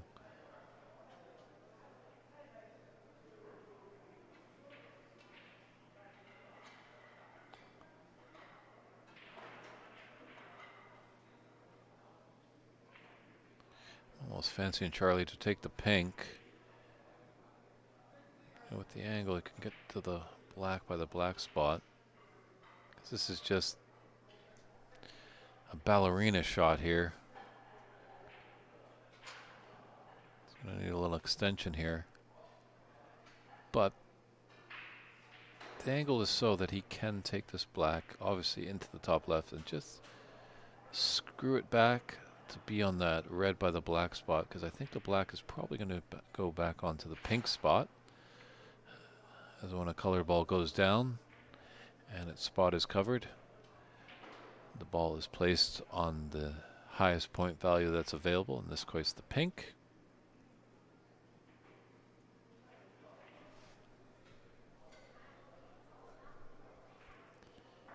It's just kind of in between, and Charlie, who plays with a one-piece cue, doesn't have those telescopic and mini butt extensions that a lot of the other players do.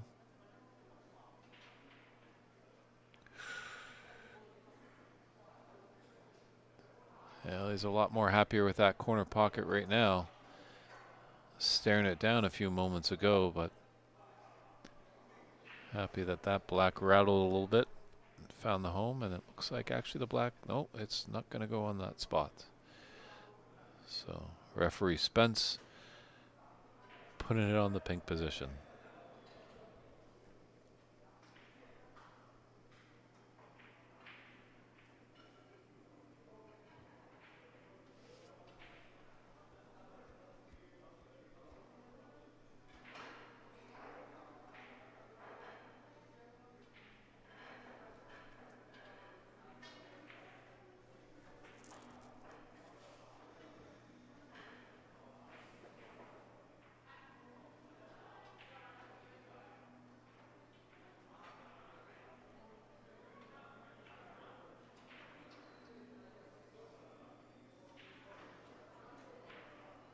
he's come on the wrong side of the blue, but it's not the end of the world as a lot of the bulk colors are off their spots.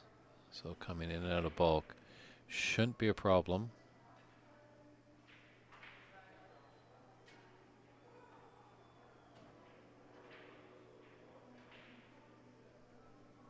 Pretty as a picture. Just beautifully on this red that's in the middle of 3, but it looks like he's probably going to take the rightmost one, just to have an angle to be on the black.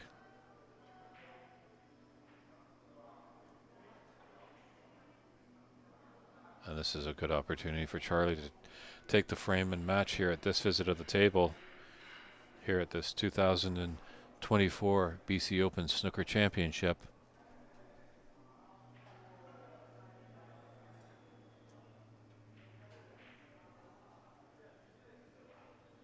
I think the black spot has opened up.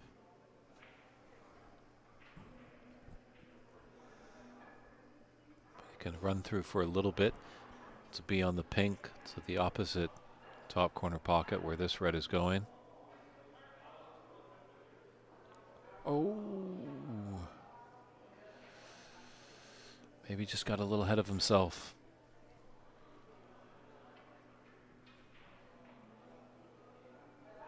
But we're happy you're tuning in on this Saturday night, wherever you are. We're on Snooker Canada's YouTube page. Some active chat going on, some support for both players. Do let us know if you have any comments or questions. Let us know where you're tuning in from. It's David Burney in the booth. Hopefully we can continue to regrow the game in Canada.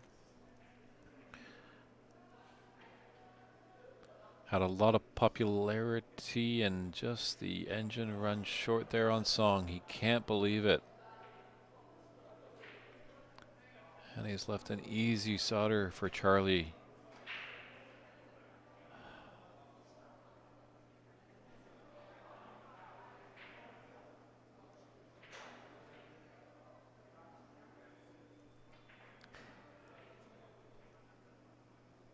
Yeah, it's nice to see that there's some real growth in America, actually, as they've announced a 10-city U.S. tour in America. And I believe, not sure if our good friends from Ox Billiards are still on the stream, but correct me if I'm wrong, I believe these events are all open. So Americans, Canadians, Brazilians, all can play in these events. Mexicans, anybody out there that has a queue will travel. So that's great to see. And for all those room owners in America, I have Mike and will travel. So I have no problem coming down to your club and providing commentary if you'll have me. Definitely Chicago piques interest for me as a longtime Chicago Cub fan.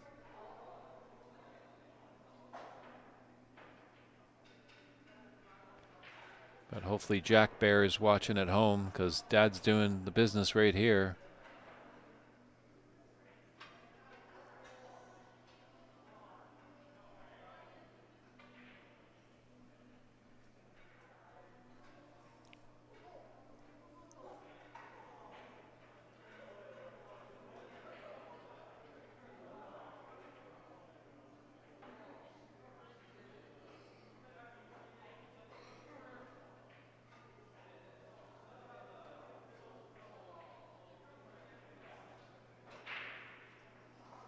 Very nice. Shape isn't wonderful, but it's very nice. That was a difficult shot. Blind cut, playing it with pace to come back around the table, to come back into this area, and at least he's given himself a chance. He's got a decent shot here. It's a shot that Charlie should make. Oh, and there I go, just cursing him.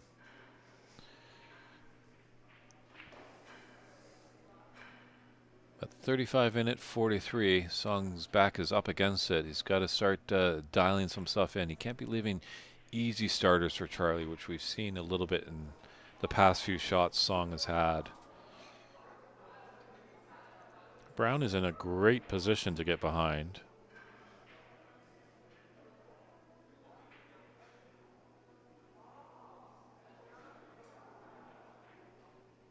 That's a nice shot. Nice rest shot there by Song. Hopefully he can, that boosts up his confidence a little bit and he can rise to the occasion. Just looking at the scoreboard right now. Knows that any color will do for him right now, as there's still that other red on the table.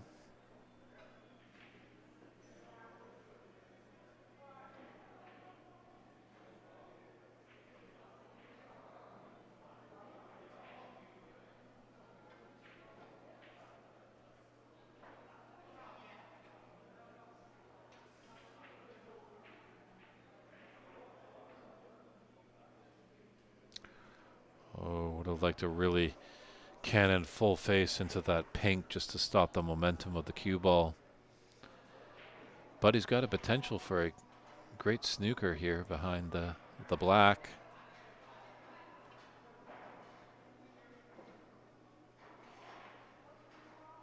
Oh, he's got it behind the pink instead. Acknowledged by a tap on the table by Charlie.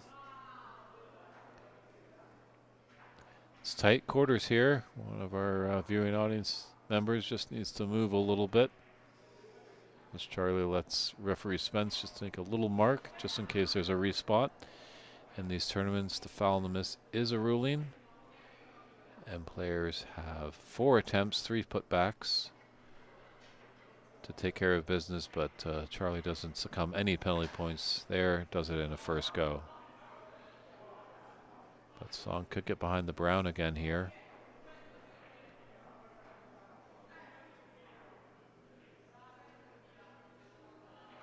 Ooh, just a little pacey. It's fortunate that the angle is too great for the middle pocket here for Charlie.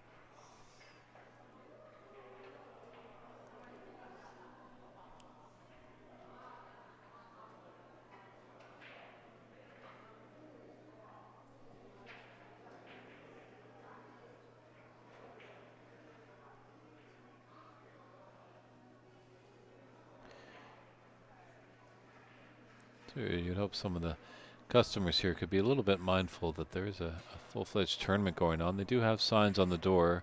Please enter quietly, tournament in progress. Oh, I know we have to do the balancing act by making the clubs happy because they need to earn some money to stay alive, and we're really appreciative of Jonathan Sun's efforts and Eric Lee's efforts to help us out and make sure the tournament is a success. But in turn, we behind the scenes have to abide by those rules and hopefully let them have the room for the evening hours, because that's when they become quite profitable.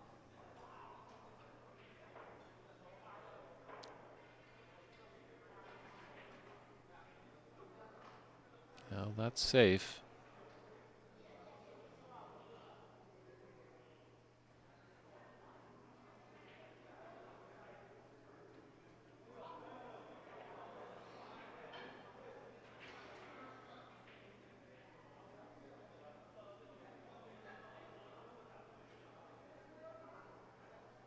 He was looking for that brown. Has the pink helped him?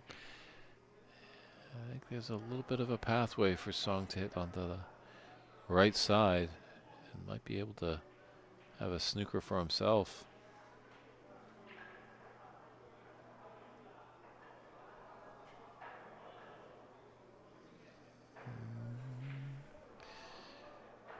By this angle, it looks like Charlie can get by the blue and at least hit the red. He might have to put a little bit of swerve on it.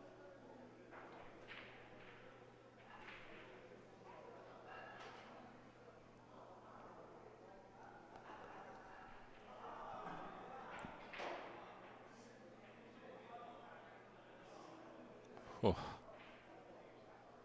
Wonderful shot there. Shouldn't be a hard escape here for Song, and Charlie might be in a bit of trouble here too.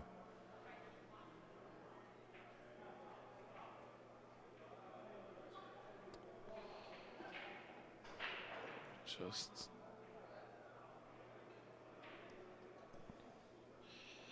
Charlie might be able to have the shot into the top right corner here. Definitely can hit the red ball.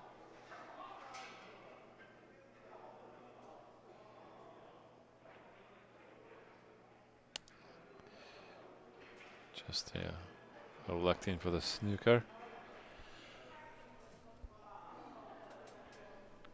Referee Spence just making a quick little mark with that tailor's pencil. Handy little tool that the referee has all the gadgets in the pocket. Probably a few ball markers, a coin.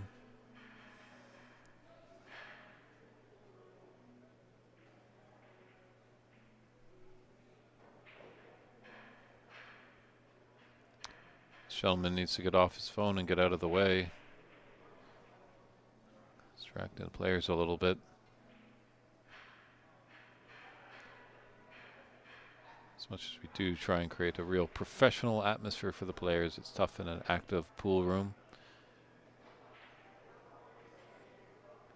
It's a nice hit by Song. Acknowledged by a tap on the table by Charlie. And this is rather obscure cueing for Charlie. Gotta go over the yellow and pink, but a double could be here.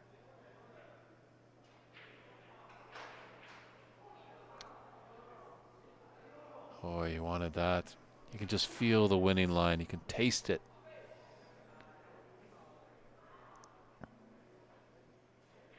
Green and brown are pretty good snooker positions for Song.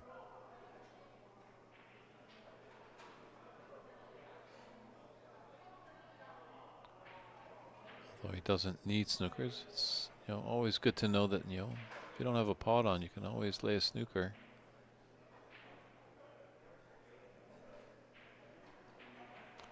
As I said, it's an active room. Right behind our TV camera, there's a few Chinese 8-ball tables that are quite busy here, and it's some animated players. So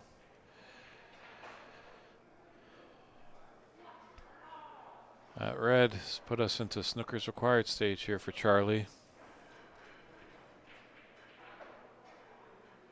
I'd like to break out the yellow there.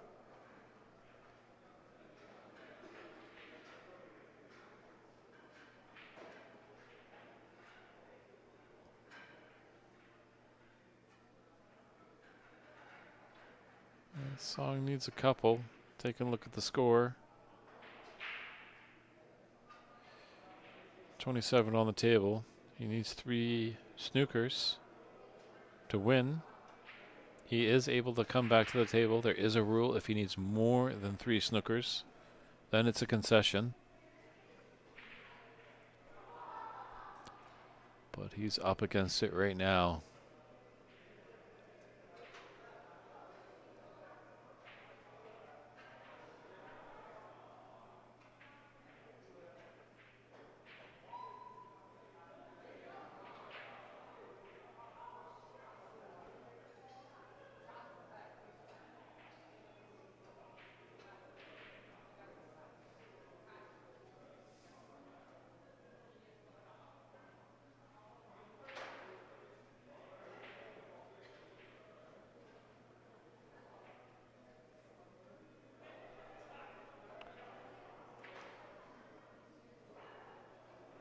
It's going to be tough to get behind that brown, but possible.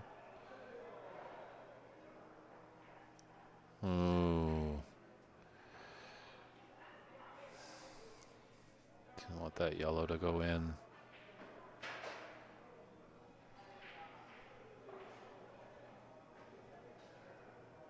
So it trails by 35 with 25 on.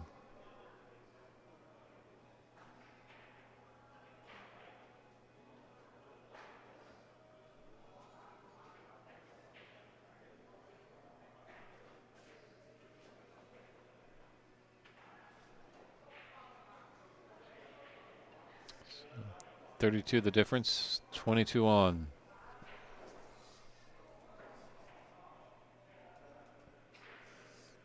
If Charlie's able to get the brown, obviously that's frame and match, as that would be in the more than 3 snookers concession rule.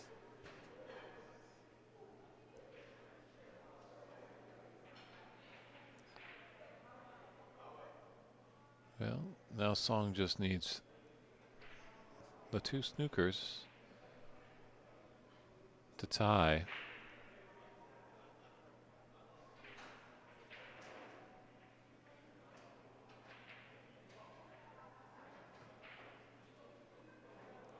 He's just going to come a bit short there, but got a good cue ball.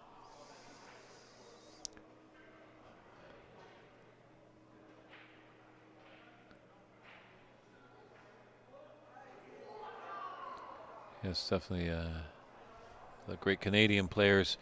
Tom Finstead, who has, I think, over 50 or 60 perfect games, a maximum 147.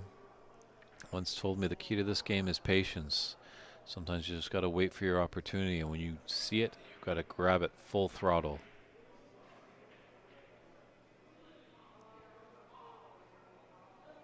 I don't think that blue has the pace. Needs to run a little bit more. Well, it's potable. Charlie might just want to roll it just over that yellow pocket.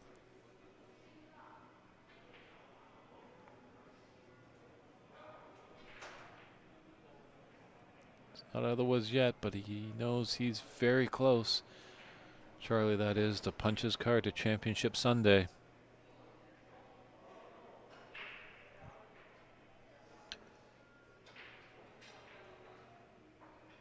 Yeah, not a bad idea here by Song. Just kind of calm your nerves. Just think about it. You know, play your game. Don't play your opponent's game.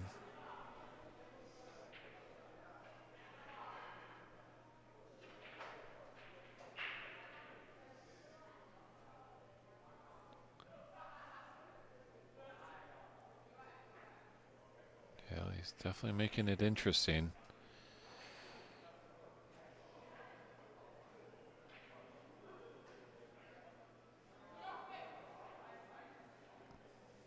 Still needs 2 snookers. And it's going to come up a little short on that black. Charlie has the angle either to go middle or green pocket. I think he's going to elect for the middle. Well, went deep for the green.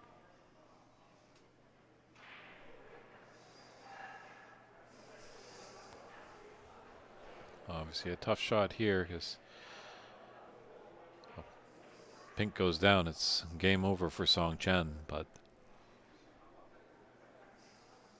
you know, maybe come off bulk cushion first. Looks, I think he's going to clip off the side of the pink, yeah.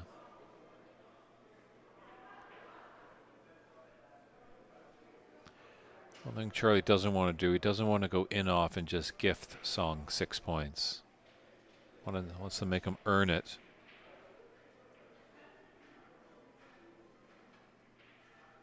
Oh, there it is. Handshakes all around. Great job there by Charlie Brown. Smiles, they're happy all there. But Charlie Brown is moving on to Championship Sunday. That's going to be it for us today on the TV table. We appreciate all your viewership today, everybody. Hope you enjoyed moving day here at the 2024 BC Open Snooker Championship. Don't forget to set those clocks ahead because we're going to start at 10 a.m. tomorrow Pacific time to find out who will be the 2024 BC Open Snooker Championship champion. It's David Burney saying good night, everybody, and we'll see